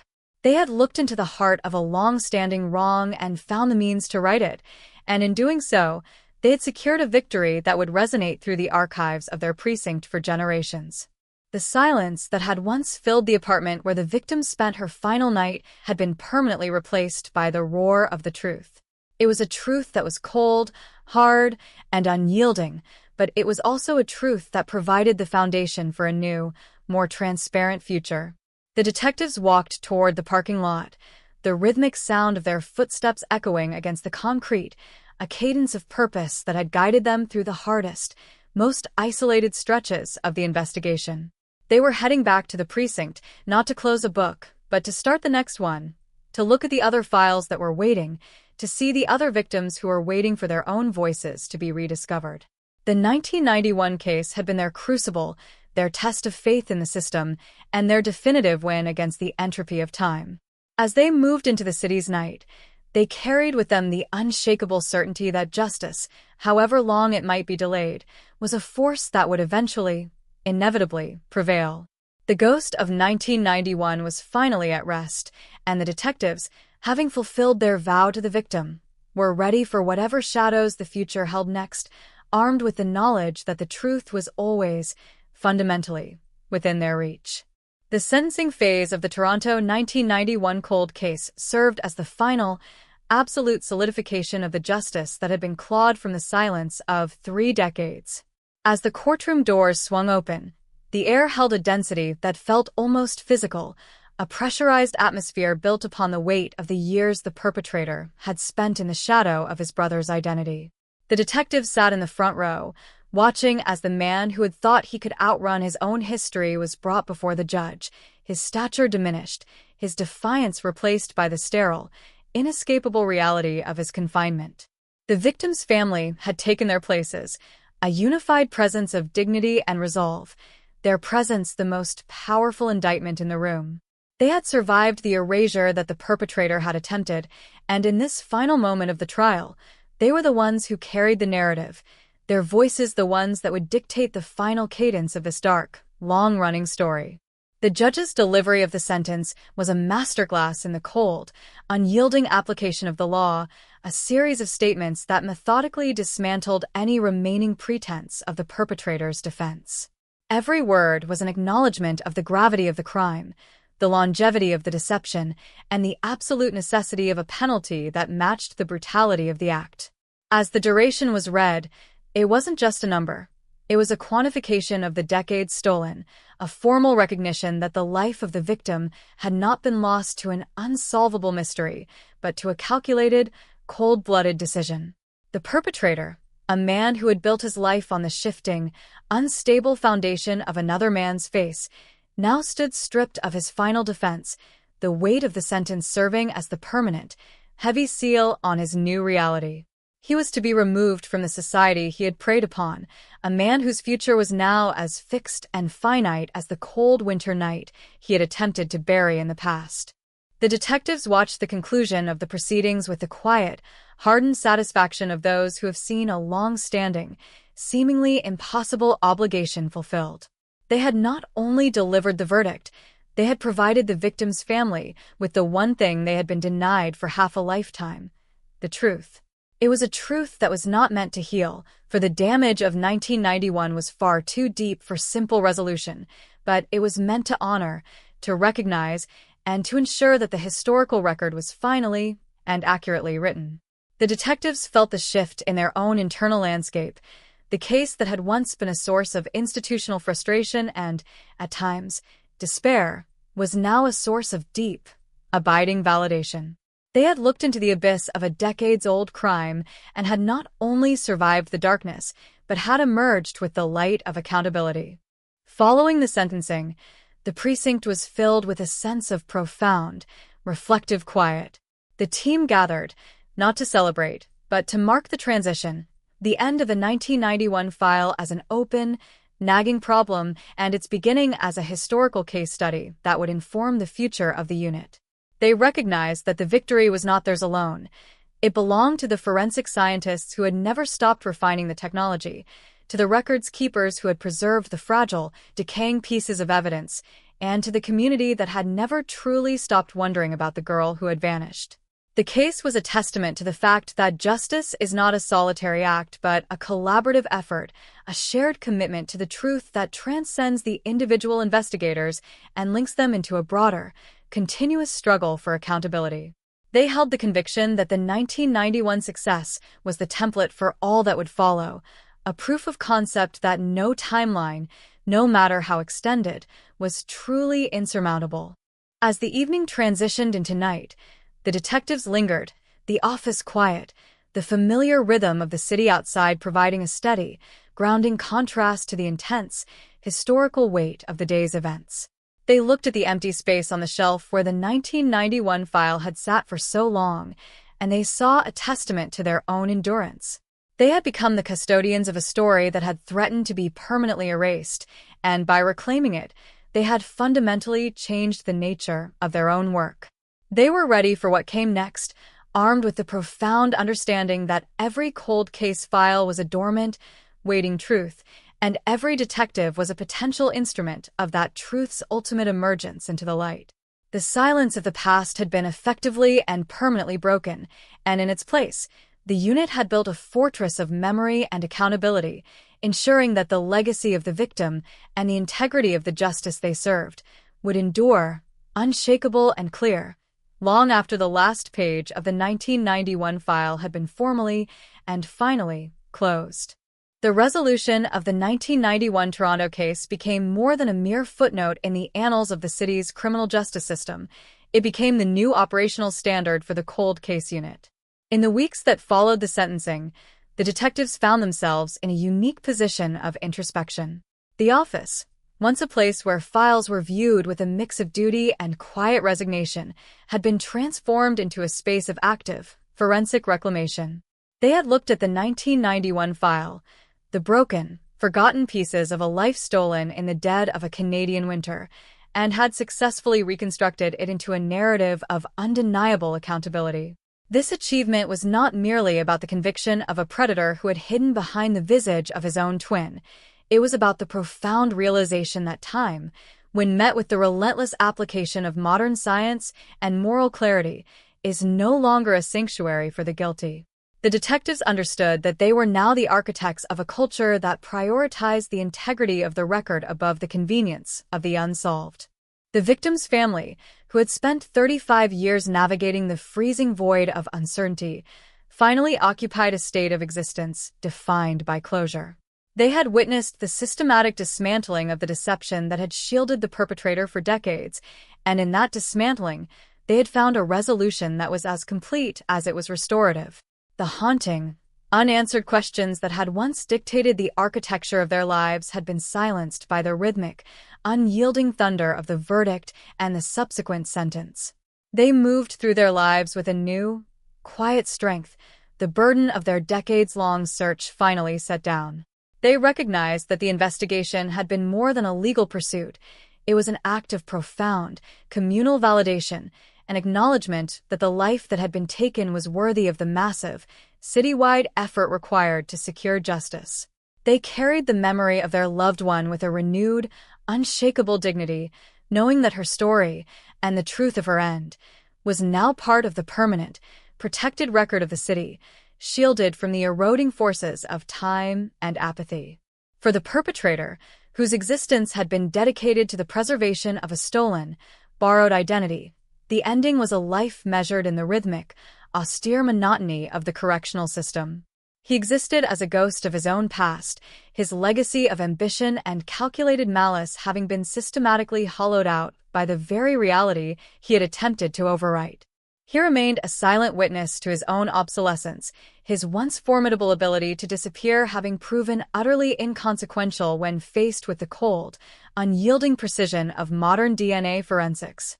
He was no longer a person of interest or an invisible phantom. He was a footnote in the case that had finally exposed the rot that had underpinned his ascent. His silence was no longer the silence of a master of his domain, but the silence of a man who had finally been accounted for by the system he had thought he could perpetually outmaneuver. He stood as a monument to the failure of arrogance, a lesson in the inevitability of the past rising to meet the present with a force that no amount of deception could withstand. Toronto, as a city, continued its rapid, neon-lit growth, but it now carried the weight of a memory that was no longer ignored.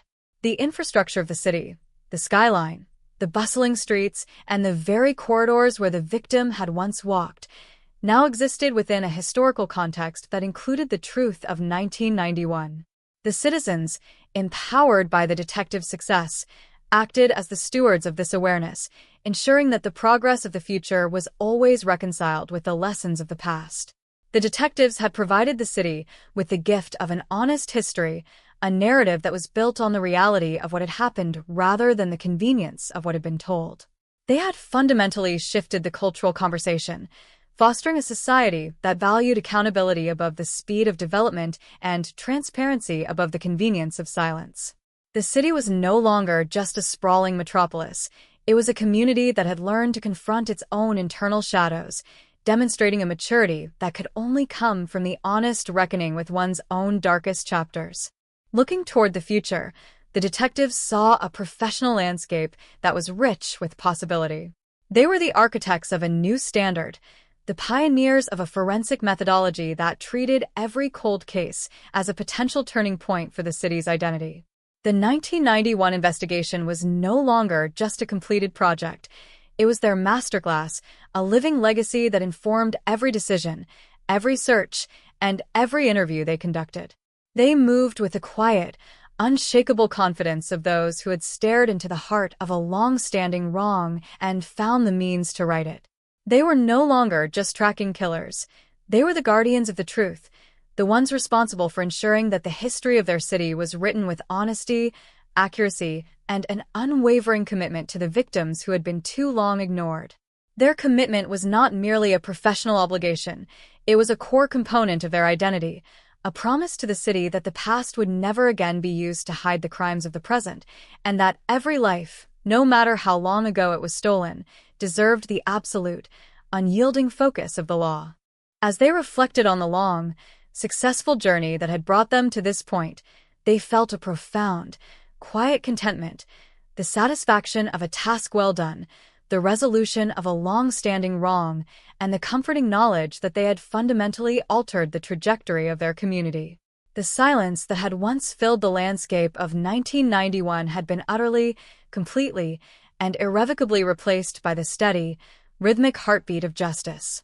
The case was closed, the file was sealed, and the truth had been secured, a lasting, immovable reality that would serve as the final word on a tragedy that had once seemed destined to remain a secret forever. The long, dark night had passed, and in its wake, the light of the truth stood firm, illuminating the path forward for the city, for the victims, and for the detectives who had dedicated their lives to ensuring that justice, however late it might arrive, would always, eventually prevail. The story of 1991 was now a part of the city's permanent record, a testament to the fact that truth, when pursued with enough devotion, will eventually outlast every lie, standing as a beacon of integrity in the heart of a city that had finally learned to confront its own past, a city that was finally, and truly, at peace with its own memory. The finality of the 1991 Toronto investigation was not a conclusion in the conventional sense, but rather a permanent hardening of the precinct's commitment to the sanctity of the record. As the detectives stood in the archives, watching the last of the physical files being digitized and cataloged for long-term storage, they felt a profound sense of institutional shift. They had moved from the realm of reactive policing into the domain of historical stewardship, acknowledging that their duty extended far beyond the immediate capture of a suspect. The 1991 case had been their crucible, a long, brutal, and ultimately enlightening struggle against the entropy of time and the convenience of forgetting. It had established a protocol that treated every dormant file not as a failure, but as a challenge waiting for the advancement of technology and the persistence of human resolve. The silence they had broken was not merely the silence of a victim, but the collective, heavy silence of an entire era that had allowed secrets to fester in the dark, confident that time was an ally to the guilty. The victim's family, having reached a place of profound, settled clarity, remained the quietest and most significant testament to the success of the mission. They carried the memory of their loved one not with the crushing, serrated weight of unanswered questions, but with the quiet, steady pride of those who had witnessed their faith in justice finally rewarded.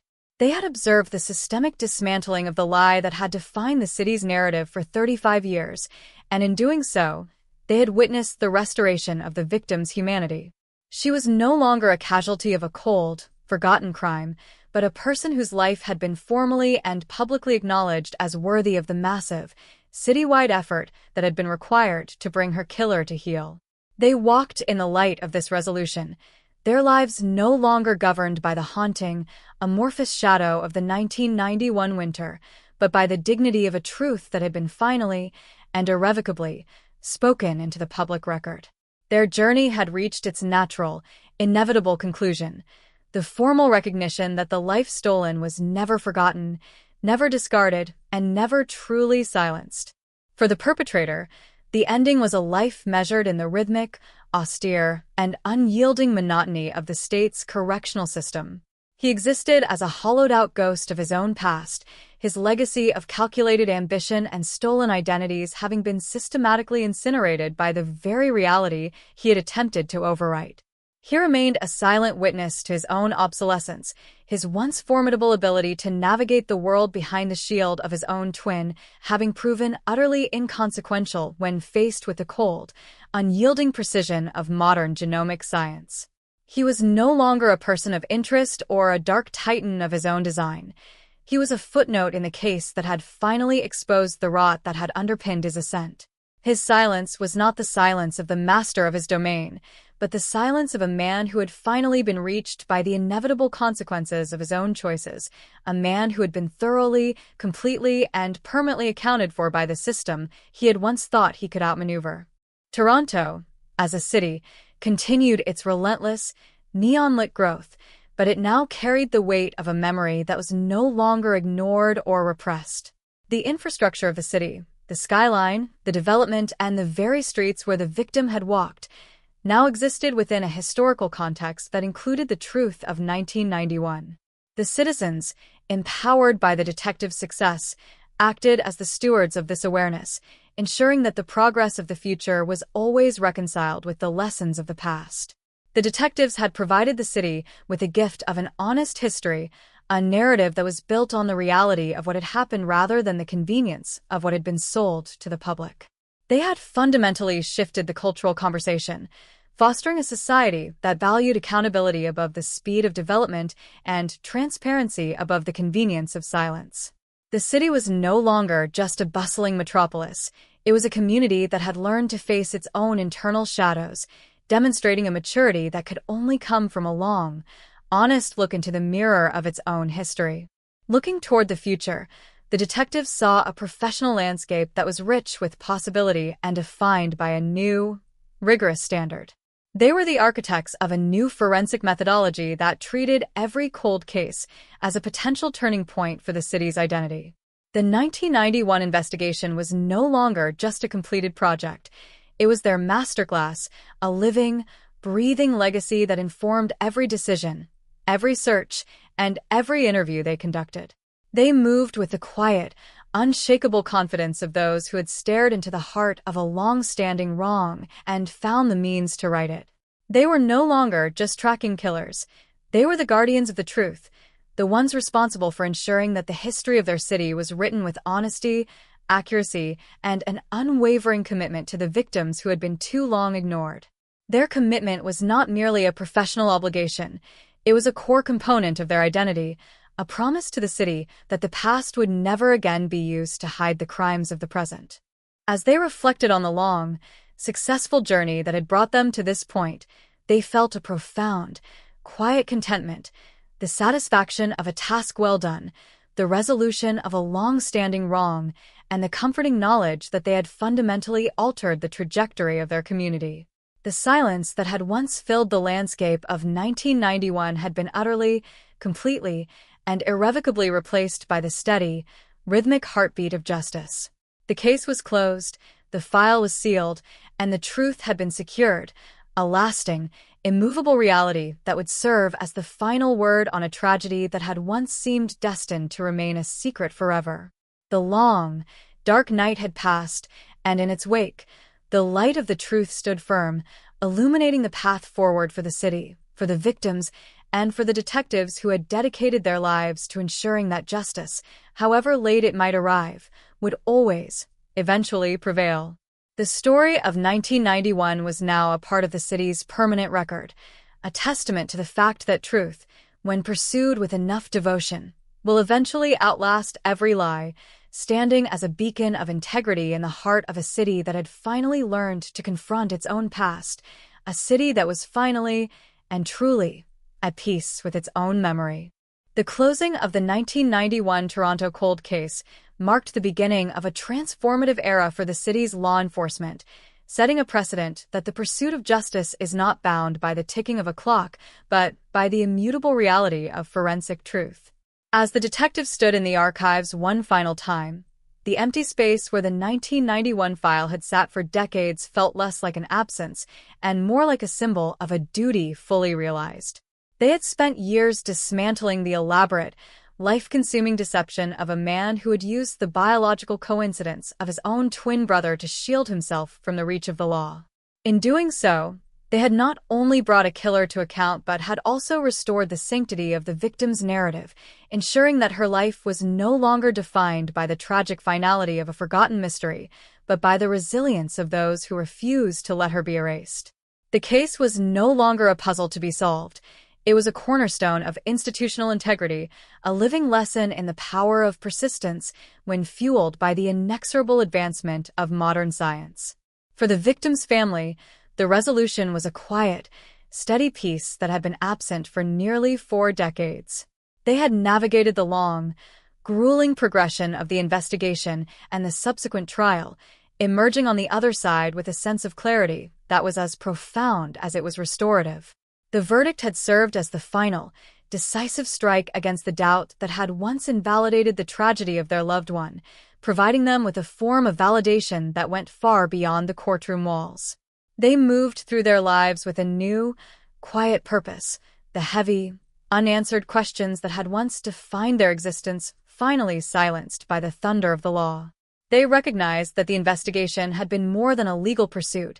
It had been an act of historical reclamation, an acknowledgement that the life that had been stolen was worthy of the massive, citywide effort required to secure justice. They carried the memory of their loved one with a renewed, unshakable dignity, knowing that her story, and the truth of her end, was now part of the permanent, protected record of the city.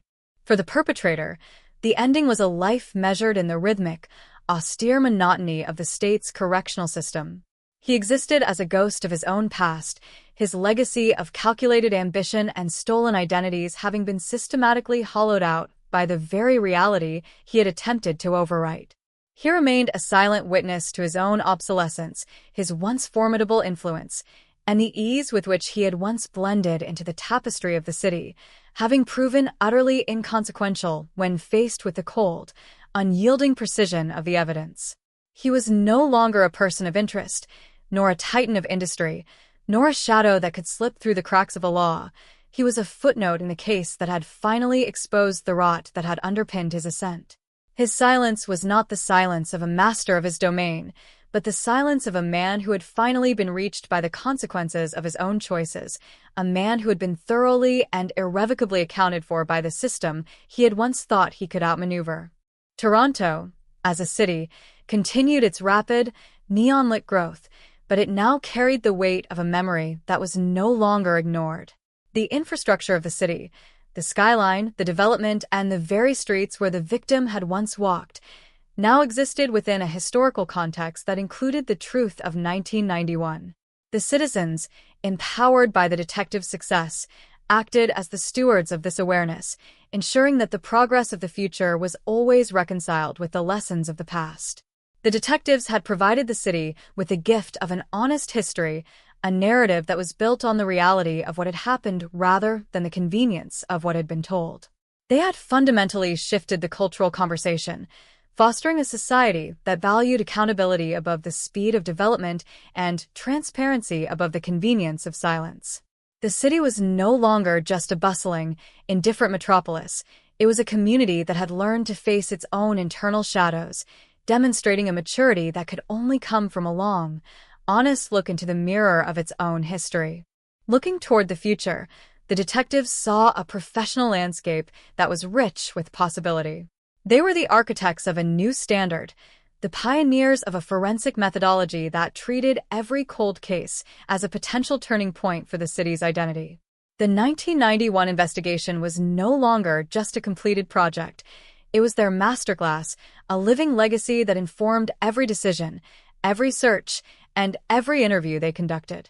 They moved with the quiet, unshakable confidence of those who had stared into the heart of a long-standing wrong and found the means to right it. They were no longer just tracking killers. They were the guardians of the truth, the ones responsible for ensuring that the history of their city was written with honesty, accuracy, and an unwavering commitment to the victims who had been too long ignored. Their commitment was not merely a professional obligation. It was a core component of their identity, a promise to the city that the past would never again be used to hide the crimes of the present, and that every life, no matter how long ago it was stolen, deserved the absolute, unyielding focus of the law. As they reflected on the long, successful journey that had brought them to this point, they felt a profound, quiet contentment, the satisfaction of a task well done, the resolution of a long-standing wrong, and the comforting knowledge that they had fundamentally altered the trajectory of their community. The silence that had once filled the landscape of 1991 had been utterly, completely, and irrevocably replaced by the steady, rhythmic heartbeat of justice. The case was closed, the file was sealed, and the truth had been secured, a lasting, immovable reality that would serve as the final word on a tragedy that had once seemed destined to remain a secret forever. The long, dark night had passed, and in its wake, the light of the truth stood firm, illuminating the path forward for the city, for the victims, and for the detectives who had dedicated their lives to ensuring that justice, however late it might arrive, would always, eventually, prevail. The story of 1991 was now a part of the city's permanent record, a testament to the fact that truth, when pursued with enough devotion, will eventually outlast every lie, standing as a beacon of integrity in the heart of a city that had finally learned to confront its own past, a city that was finally and truly at peace with its own memory. The legacy of the 1991 investigation, now firmly woven into the foundational fabric of Toronto's forensic division, evolved into an active, breathing testament to the impermanence of criminal impunity. As the detectives stood in the quiet hum of the cold case suite, surrounded by modern digital archives that had replaced the dusty cardboard boxes of the past, they recognized that their work had done more than solve a single homicide. They had fundamentally restructured the relationship between the city's past and its present. The resolution of the 1991 case, where a killer's biological mirror had been shattered by the relentless progression of genomic science, served as a warning to those who believed that the simple accumulation of years could wash the blood from their hands. The empty shelf space where the case file had once gathered dust was no longer a symbol of frustration. It was a physical manifestation of a promise kept, an enduring reminder that the law does not forget, even when the rest of the world has looked away. The victim's family had transitioned into an existence defined by a quiet, immovable stability. For 35 years, they had been forced to carry the exhausting weight of a narrative that was incomplete, a tragedy suspended in the freezing amber of an unsolved winter night. The absolute finality of the verdict, reinforced by the judicial sentencing, had allowed them to finally reclaim the memory of their loved one from the dark domain of police evidence logs. They walked through the city not as the surviving remnants of an unresolved horror, but as individuals who had seen the moral order of their universe restored by persistence and truth. The investigation had given them the ultimate validation, the public, formal acknowledgement that the life stolen in 1991 was worth every hour of forensic labor, every sleepless night, and every legal battle fought in the decades that followed. They carried her memory forward with an unassailable dignity, secure in the knowledge that the true story of her life and her end was now permanently preserved within the historical conscience of the city. For the perpetrator, the reality of his existence had contracted into the stark, unchanging perimeter of the state's correctional architecture. The elaborate, decades-long illusion he had maintained, using the face and identity of his twin brother as a human camouflage to absorb the friction of society, had been completely and irrevocably dismantled. He was no longer the phantom who had successfully outrun his youth. He was a prisoner whose daily routine was dictated by the unyielding mechanics of institutional confinement. The arrogance that had sustained him through 35 years of freedom had evaporated, leaving behind only the cold, hollow realization that his biological shield had ultimately become the very key that locked his cell door. He lived as a silent monument to the failure of deception, completely stripped of his influence, his autonomy, and his anonymity, fully accounted for by the system he had spent half a lifetime attempting to outmaneuver. Toronto continued its relentless, vertical expansion, its glass towers catching the light of a new era, but it did so as a city that had learned to honor its dead.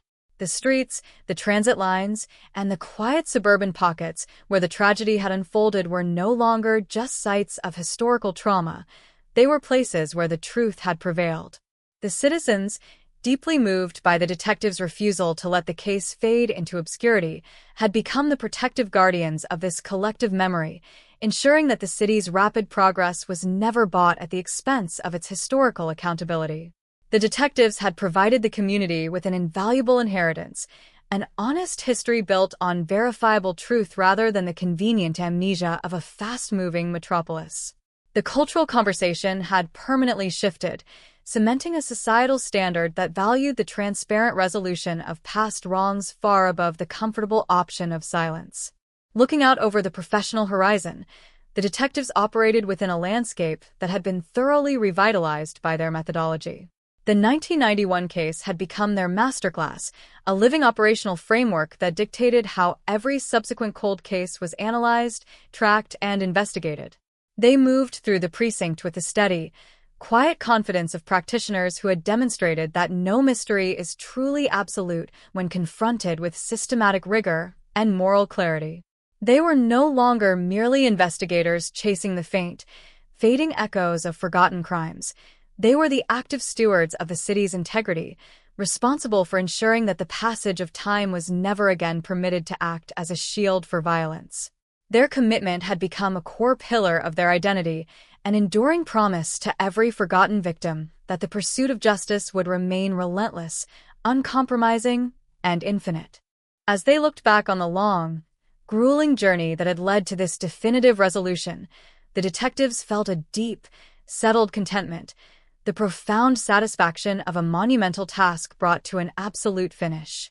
The terrifying, heavy silence that had once hung over the city since that bitter winter night in 1991 had been permanently replaced by the clear, rhythmic cadence of justice. The file was closed, the evidence was securely catalogued, and the truth had been established as an unshakable, permanent reality. The long night had finally receded, and in its wake, the light of accountability stood firm, illuminating the path forward for the precinct, for the survivors, and for the city as a whole.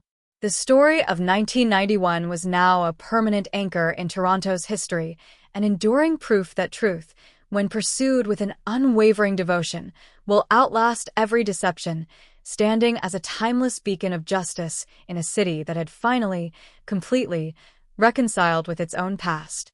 The media storm that erupted in the wake of the sentencing did not merely report on the closing of a cold case. it ignited a morbid public obsession with the terrifying concept of the genetic double. The headline screamed across every major news outlet, flashing on television screens in late-night broadcasts and filling the columns of morning papers with a single, chilling question: how does a city hunt a killer who shares his very blueprint with an innocent man? The public was transfixed by the grotesque symmetry of the case, the realization that for 35 years, two men with the same face, the same stride, and the same biological signature had walked the streets of Toronto, while only one of them carried the memory of a dying scream. It was a narrative that felt less like a standard police report and more like a psychological thriller, a real-life horror story where the ultimate monster was hidden behind the perfect, biological mask of a brother's love. The innocent twin found himself thrust into a blinding, unrelenting spotlight, his quiet, unassuming life instantly shattered by the realization that his own genetic code had been the weapon used to destroy his brother's freedom. He was a man mourning a double loss, grieving the brother he thought he knew while simultaneously grappling with the terrifying knowledge that his own physical existence had acted as an unwitting shield for a predator. The reporters gathered outside his suburban home, their cameras catching the exhausted, haunted lines of a face that was identical to the one currently staring at the walls of a maximum security cell, creating a surreal, Hall of Mirrors effect that captivated the entire nation. Inside the forensic laboratories, the atmosphere was one of exhausted, clinical triumph, but beneath the surface, the scientists knew that the trial had only been the first battle in a much larger war against genetic ambiguity. The case had pushed the boundaries of modern DNA profiling to its absolute limit, forcing investigators to venture into the incredibly rare, highly complex territory of somatic mutations. To the average citizen, identical twins share 100% of their DNA, a fact that had initially threatened to derail the entire prosecution. The defense had tried to exploit this very loophole, attempting to create a reasonable doubt by suggesting that either twin could have been the contributor of the biological material left at the 1991 crime scene. It was a desperate, high-stakes gamble that had sent a chill through the legal community, raising the terrifying possibility that a self-evident killer might walk free simply because science could not distinguish him from his brother. The forensic team had been forced to embark on an unprecedented molecular safari, sequencing the entire genomes of both brothers at an ultra-deep level to find the incredibly tiny, incredibly scarce genetic variations that occur after the fertilized egg splits. These somatic single nucleotide polymorphisms, or SNPs, were the microscopic fingerprints of individuality, the only biological markers that separated the killer from his innocent double. It was a process of agonizing meticulousness, requiring scientists to scan billions of base pairs of DNA in search of a single, misspelled chemical letter among a mountain of perfect matches. The tension in the lab during those frantic weeks of testing had been suffocating, with the entire future of the cold case unit hanging on a single, digital printout. Every researcher knew that a failure to identify these mutations would not only lose them the trial but would set a dangerous precedent, offering a blueprint for future criminals who happened to possess an identical sibling. They worked in shifts under the sterile glare of fluorescent lights, their eyes straining against computer monitors as they compared the infinite scrolls of genetic code. When the breakthrough finally came, a minute, undeniable variation in a specific non-coding region of the suspect's DNA that was entirely absent from his twin's profile, it was greeted not with cheers, but with a profound, quiet sigh of relief. They had successfully weaponized science against the ultimate deception, proving that even nature's most perfect copies carry the unique imprint of their own choices. This scientific triumph became the bedrock of the prosecution's closing arguments, a shield of absolute data that the defense could neither pierce nor ignore, forever changing the way courts around the world would evaluate genetic evidence in cases involving multiple births. Meanwhile, the psychological impact on the innocent twin began to manifest in increasingly quiet, devastating ways. He became a prisoner of his own reflection, unable to look into a mirror without seeing the face of a murderer staring back at him. Every feature, the curve of the jaw, the color of the eyes, the slight asymmetry of the smile, was a constant, mocking reminder of the genetic link that bound him to a monster. He began to withdraw from the world, his home turning into a fortress against a public that could not look at him without seeing the shadow of 1991.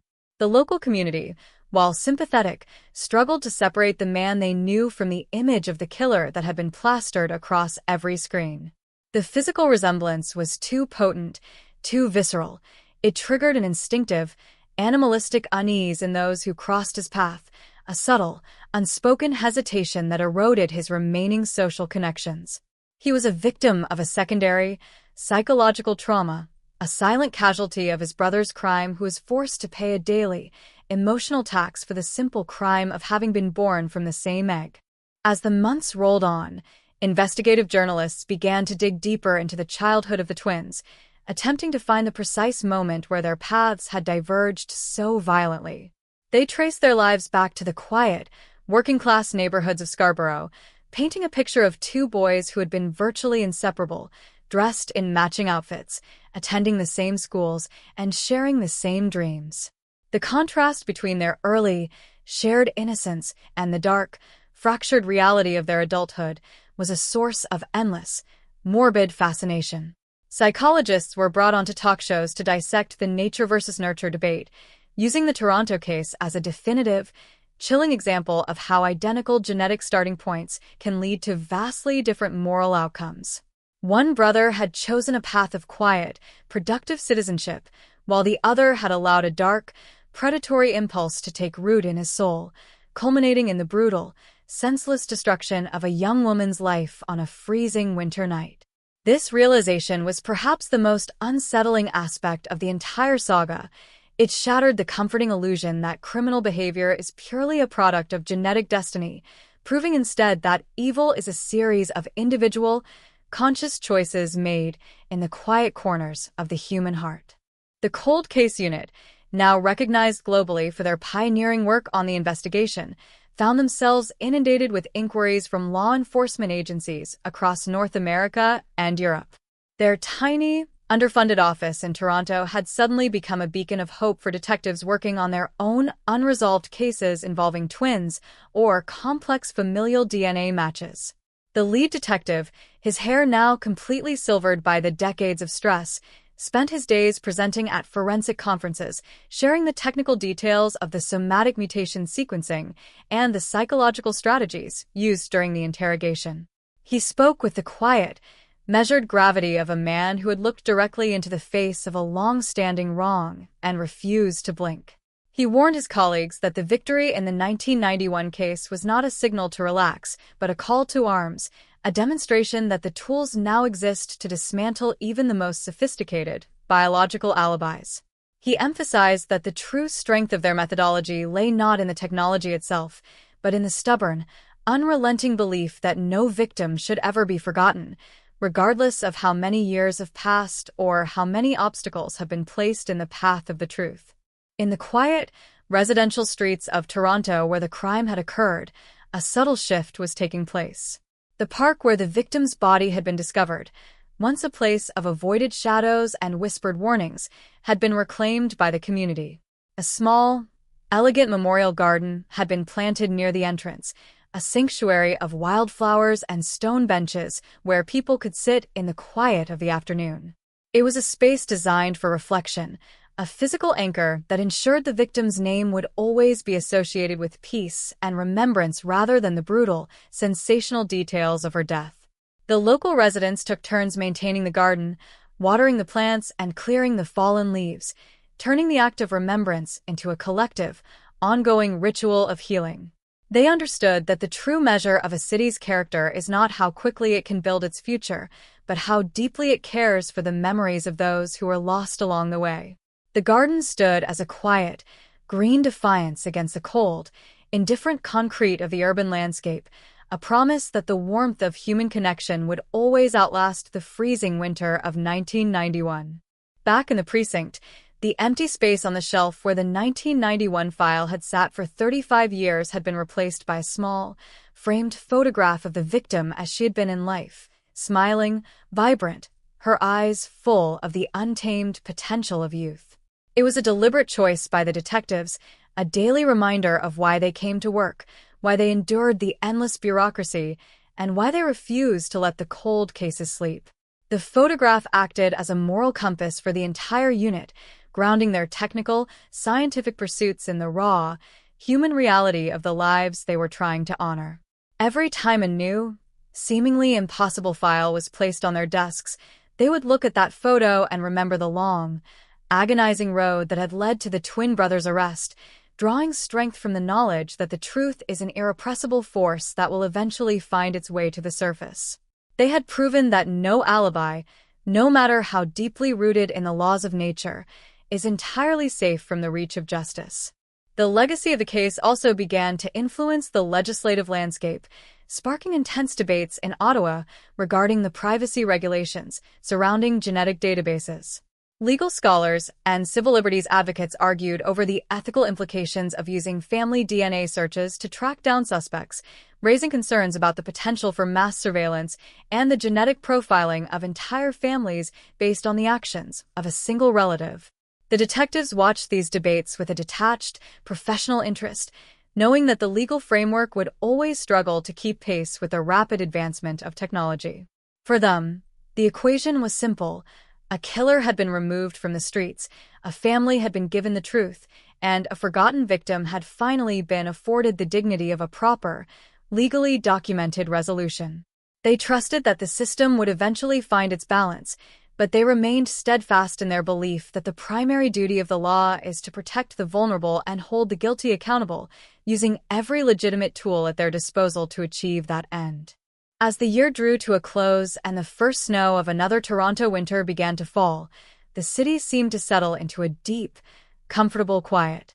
The streets, once haunted by the unresolved mystery of a freezing night in 1991, were now just streets, free from the heavy, suffocating tension that had defined them for 35 years.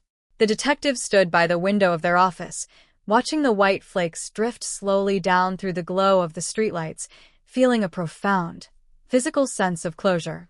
They had run the race, they had kept the faith, and they had delivered on a promise that many had thought was impossible to keep. The story of the Toronto 1991 cold case was no longer an open wound.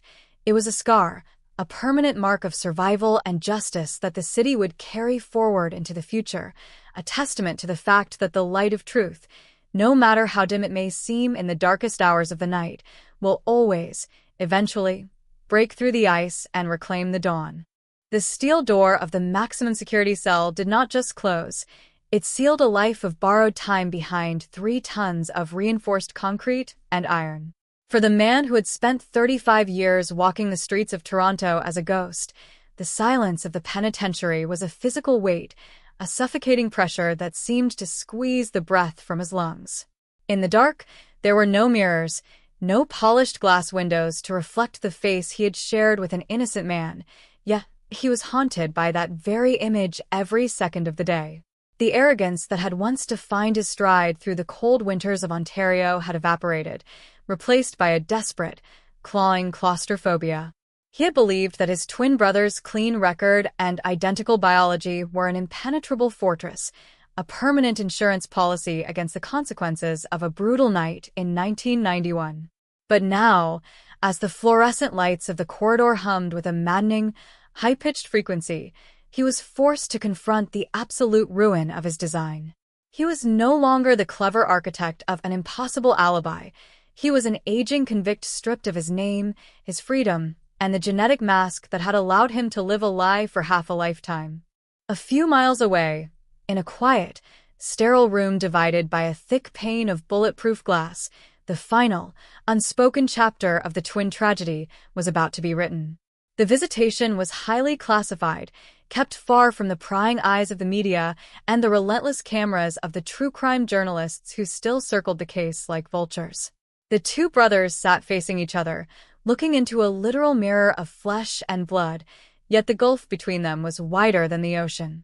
On one side of the glass sat the innocent twin, his shoulders hunched, his eyes carrying the profound, exhausting trauma of a man whose very identity had been weaponized against his will.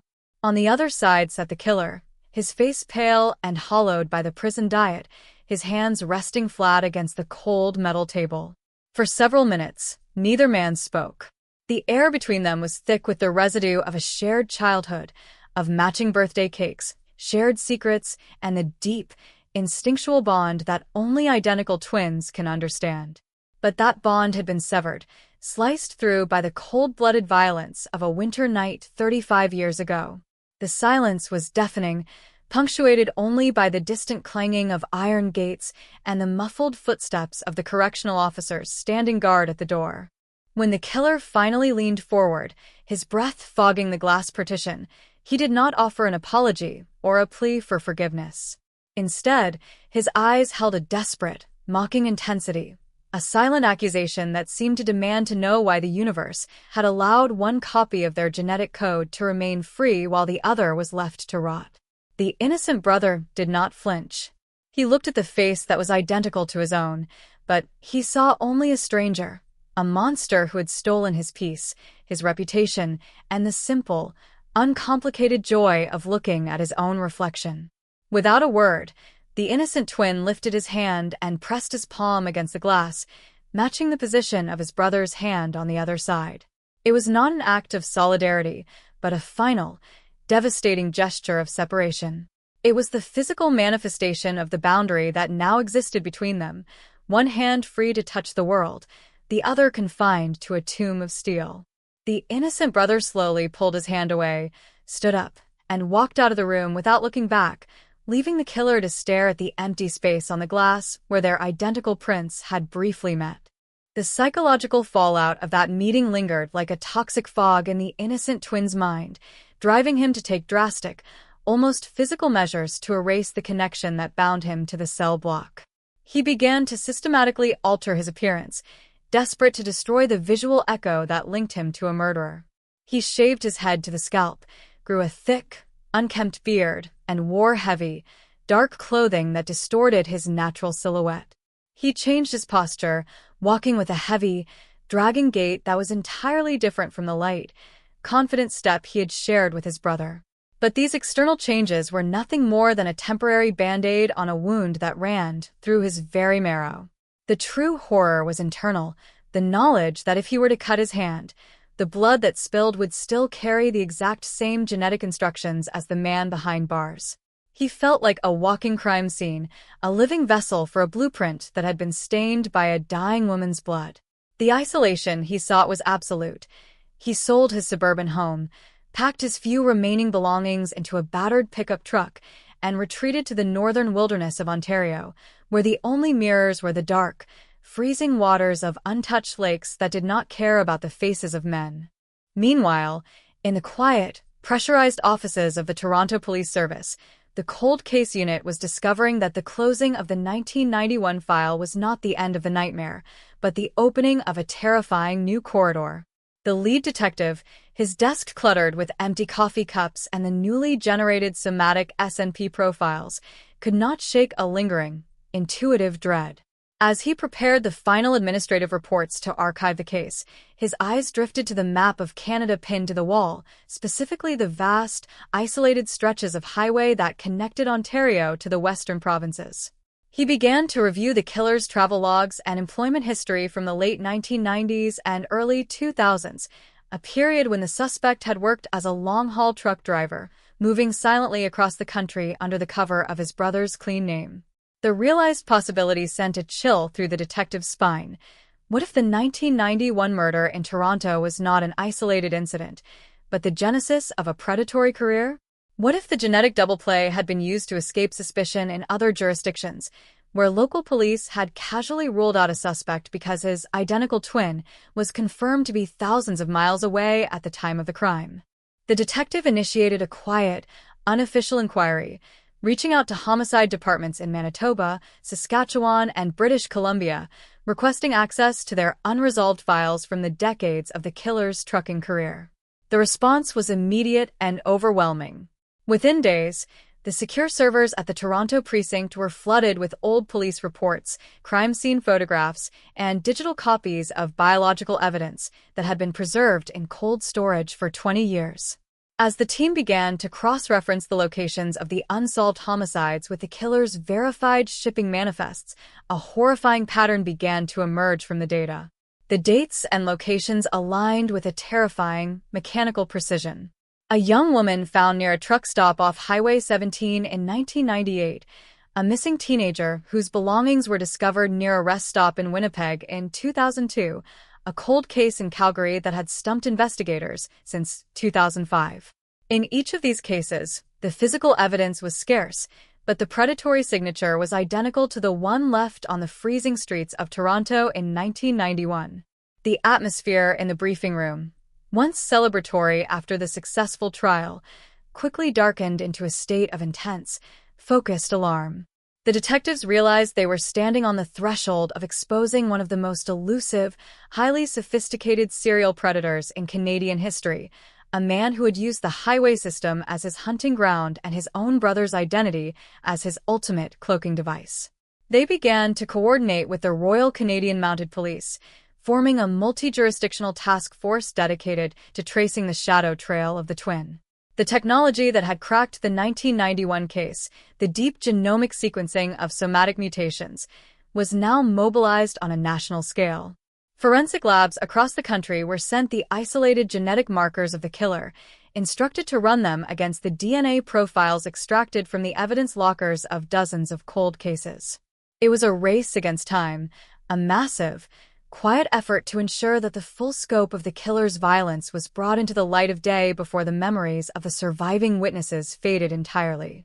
The complexity of this new investigation was staggering, requiring the detectives to untangle a web of logistics, old paper logs, and primitive GPS data that had been recorded at the turn of the century. They spent 18 hours a day in the precinct, the walls covered in timelines, maps, and photographs of victims whose families had also been waiting in the dark for decades. Every time a connection was verified, a small red pin was placed on the map, transforming the geography of Canada into a visual representation of a 30-year reign of terror. The detectives felt a rising tide of determination, a refusal to let the initial victory in Toronto blind them to the ongoing necessity of their work. They were no longer just solving a cold case. They were dismantling a phantom network of violence, proving that the reach of the law was as long and unyielding as the highways the killer had used to escape his past. As the winter winds began to howl off Lake Ontario, rattling the glass windows of the precinct, the detectives stood before the map, their faces illuminated by the cold blue light of the computer screens. They knew that the journey ahead would be long, painful, and filled with legal and scientific hurdles that would challenge the very boundaries of modern justice. But they also knew they possessed the key, the definitive, molecular fingerprint that separated the killer from the innocent twin, a genetic truth that could not be lied to, bargained with, or hidden behind a brother's face. The story of Toronto 1991 had expanded into a national reckoning, a testament to the fact that the pursuit of justice is an infinite, unstoppable force. They would continue to pull the thread, no matter how far it led into the dark, secure in the knowledge that every victim deserved to have their name restored, and every shadow, no matter how deep, would eventually be pierced by the relentless, unblinking light of the truth. The multi-jurisdictional task force, now operating from a secured command center in Ottawa, began the systematic process of turning the killer's long-haul trucking logs into a definitive map of national tragedy. The red pins on the wall map of Canada were no longer isolated. They were connected by the black lines of the transcontinental highways, forming a predatory web that spanned 4 decades and 5 provinces. The detectives from the Cold Case Unit worked alongside analysts from the Royal Canadian Mounted Police, their eyes straining against the low-resolution digital scans of shipping manifests, fuel receipts, and logbooks from the late 1990s. Every document was a piece of time reclaimed, a verified coordinate that placed the killer's truck within striking distance of an unsolved homicide. The atmosphere in the room was devoid of the initial triumph that had followed the Toronto conviction. It had been replaced by a grim, exhausting focus as the team realized the sheer scale of the violence they were now responsible for unearthing. The technical challenge of the investigation shifted from the identification of the killer to the preservation of decades-old biological samples from disparate jurisdictions. Many of the files sent from the western provinces were wrapped in the primitive forensic standards of their respective eras, containing hair samples without roots, degraded bloodstains on weathered fabric, and fingernail scrapings stored in deteriorating paper envelopes. The Toronto forensic team, utilizing the deep genomic sequencing protocols established during the 1991 investigation, had to treat each piece of evidence with absolute clinical precision. They were looking for the exact somatic single nucleotide polymorphisms, the unique molecular typos that distinguished the killer from his identical twin. It was an agonizingly slow process, requiring the laboratory to run ultra-deep sequencing on samples that had spent 20 years in the back of rural evidence lockers, vulnerable to the temperature fluctuations and moisture that destroy genetic material.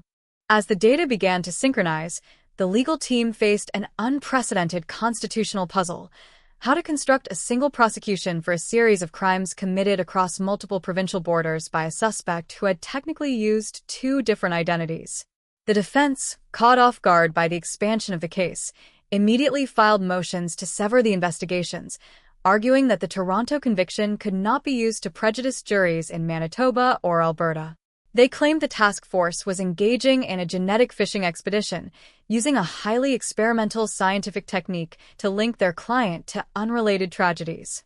But the prosecutors were already building an unassailable framework of systemic behavior, arguing that the killer's use of his brother's clean name and face was a deliberate, continuous method of operation designed to evade detection on a national scale. The legal battle in the pretrial hearings became as intense and clinical as the work in the lab, a high-stakes chess match where every motion was an attempt to either expose or conceal the shadow trail of the twin. The innocent twin, now living in near-total isolation in a remote cabin near the boundary of Algonquin Provincial Park, found that the physical distance did not protect him from the psychic resonance of his brother's crimes. The news of the expanded investigation had reached the northern communities, and though he had changed his legal name, the physical reality of his face remained an inescapable informant. He spent his days in hard, physical labor, cutting wood and clearing brush until his hands were raw and his muscles ached, trying to drown out the realization that his genetic blueprint was being discussed in courtrooms across the country. Every time the task force identified a new potential victim along the highway system, he felt a visceral wave of guilt, a phantom responsibility that clawed at his sanity. He began to stay awake for days at a time, terrified of the dreams where he walked the dark stretches of Highway 17, unsure if the hands in the nightmare belonged to him or to the monster currently sitting in a maximum security cell down south. In Winnipeg, a breakthrough occurred that solidified the task force's theories into an undeniable reality. An archivist going through old evidence from a 2002 cold case discovered a latent fingerprint on a discarded plastic wrapper found near the victim's body. The print had originally been run through the automated systems in the early 2000s and had returned a match for the innocent twin, who had a clean record and a verified alibi showing he was working a shift at a Toronto printing press that exact weekend. At the time, the local detectives had dismissed the match as a technological glitch or a cross-contamination error, unable to reconcile the physical print with the absolute certainty of the alibi. Now, with the knowledge of the genetic double play, the fingerprint was rescanned using modern high-definition imaging. The friction ridge analysis revealed the truth. While identical twins share nearly identical prints, microvariations caused by environmental factors in the womb create distinct discrepancies. The print on the wrapper belonged definitively to the killer, breaking the final alibi he had left behind in the prairies. The discovery of the Winnipeg print acted as a catalyst, breaking the dam of silence that had protected the killer's trucking years. Witnesses who had been interviewed decades ago, waitresses at 24-hour truck stops, motel clerks along the Trans-Canada routes, and fellow drivers who had worked the same shipping lanes, were tracked down and re-examined by the task force. Armed with a specific timeline generated by the digital logs, the detectives were able to refresh the faded memories of these individuals, guiding them back to specific nights in the late 90s and early aughts. They began to describe a man who was remarkably adept at blending into the background, a driver who never caused trouble, always paid in cash, and frequently used a CB radio handle that references a mirror or a shadow.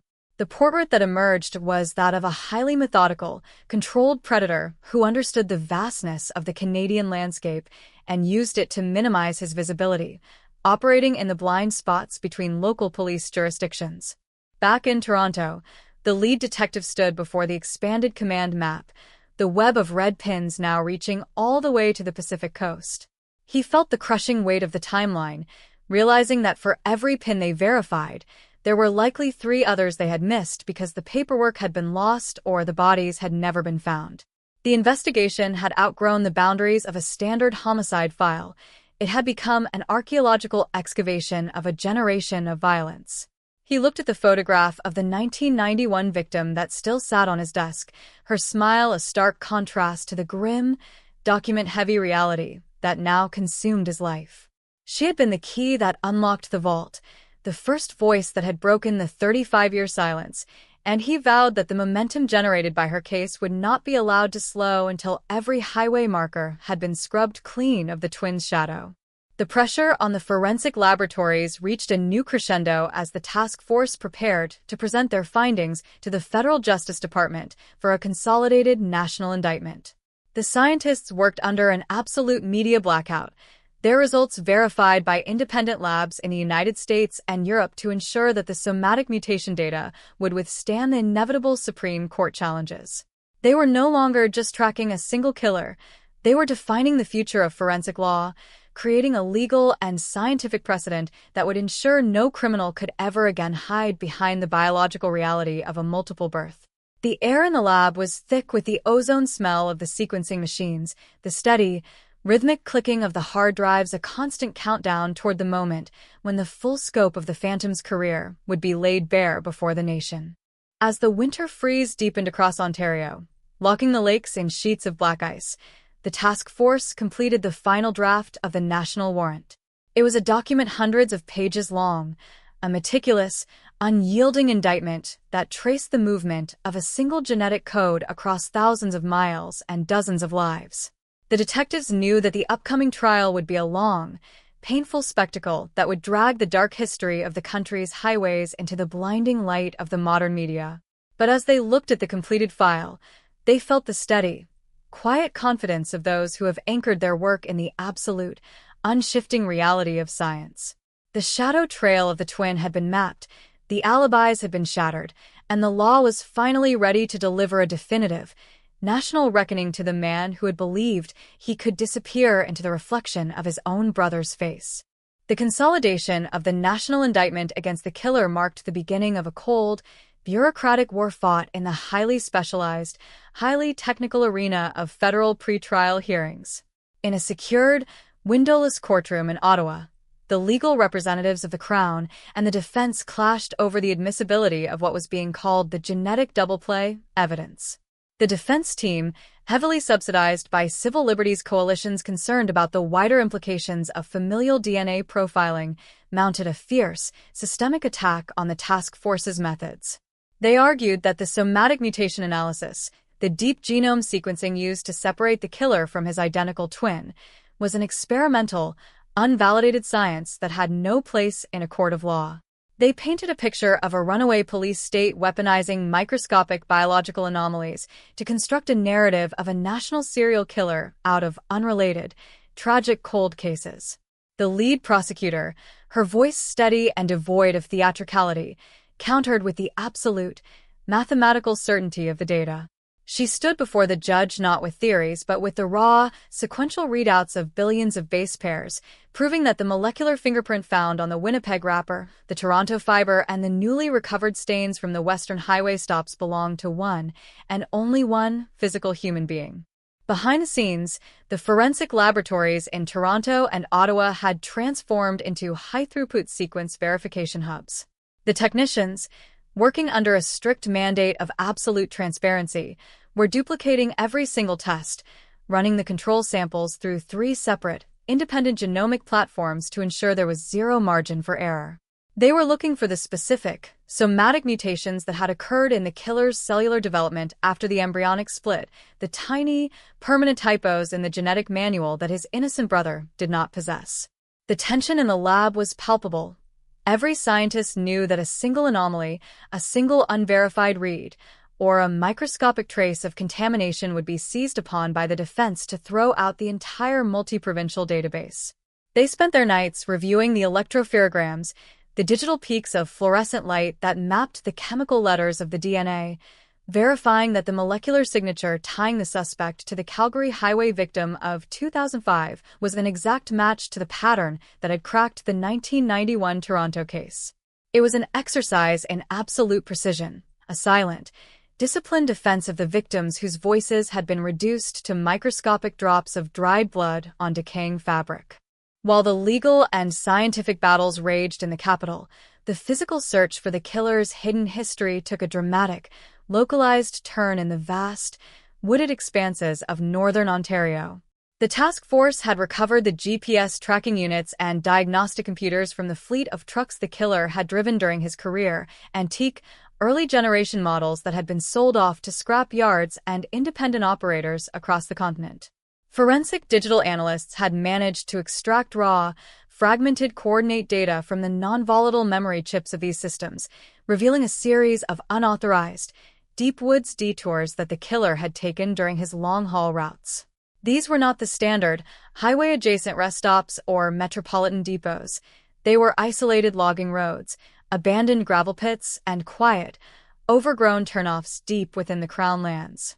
The mapping of these coordinates created a secondary, chilling pattern of movement that existed completely outside his official shipping manifests, a shadow logistics network that suggested the physical locations of graves that had never been discovered.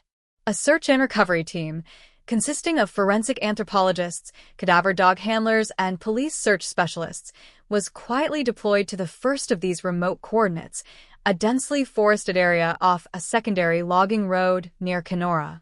The ground was hard, frozen by the early onset of the northern winter, and the air was thick with the scent of damp pine and decaying leaves. The searchers moved in a slow, disciplined skirmish line, their eyes sweeping the forest floor for the subtle, telltale signs of soil depression, unnatural vegetation growth, or anomalous clearings that indicated a shallow grave dug decades ago. The dogs, trained to detect the faint, lingering chemical signatures of decomposition even after 30 years, navigated the rough terrain with a focused, silent intensity. The atmosphere was somber, a stark contrast to the sterile, high-tech environments of the city laboratories, grounding the abstract scientific data in the raw, physical reality of the northern wilderness. On the third day of the Kenora sweep, deep in a ravine that had been bypassed by modern logging operations, one of the cadaver dogs alerted near the base of an uprooted white pine. The area was immediately cordoned off, transformed into an active, highly sensitive archaeological excavation site. Under the direction of a forensic anthropologist, the searchers began the painstaking process of removing the frozen topsoil, using hand trowels and soft brushes to prevent any damage to what lay beneath. Layer by layer, the earth gave up its secrets, revealing the skeletal remains of a young woman who had been buried in the late 1990s, a period that aligned perfectly with the killer's verified trucking route through the region. The recovery was not just a physical success, it was a profound, devastating validation of the digital mapping project, proving that the killer's coordinates were indeed a directory of his crimes. The remains were carefully packaged in sterile containers, ready to be transported back to the central lab in Toronto, where the geneticists were waiting to extract the DNA that would link her and her killer to the national indictment. The discovery of the Kenora remains sent a shockwave through the legal teams, effectively shattering the defense's argument that the task force was engaging in a theoretical, speculative hunt. The physical reality of a body, recovered from a coordinate extracted from the killer's own truck computer, was a link that no amount of legal maneuvering could sever.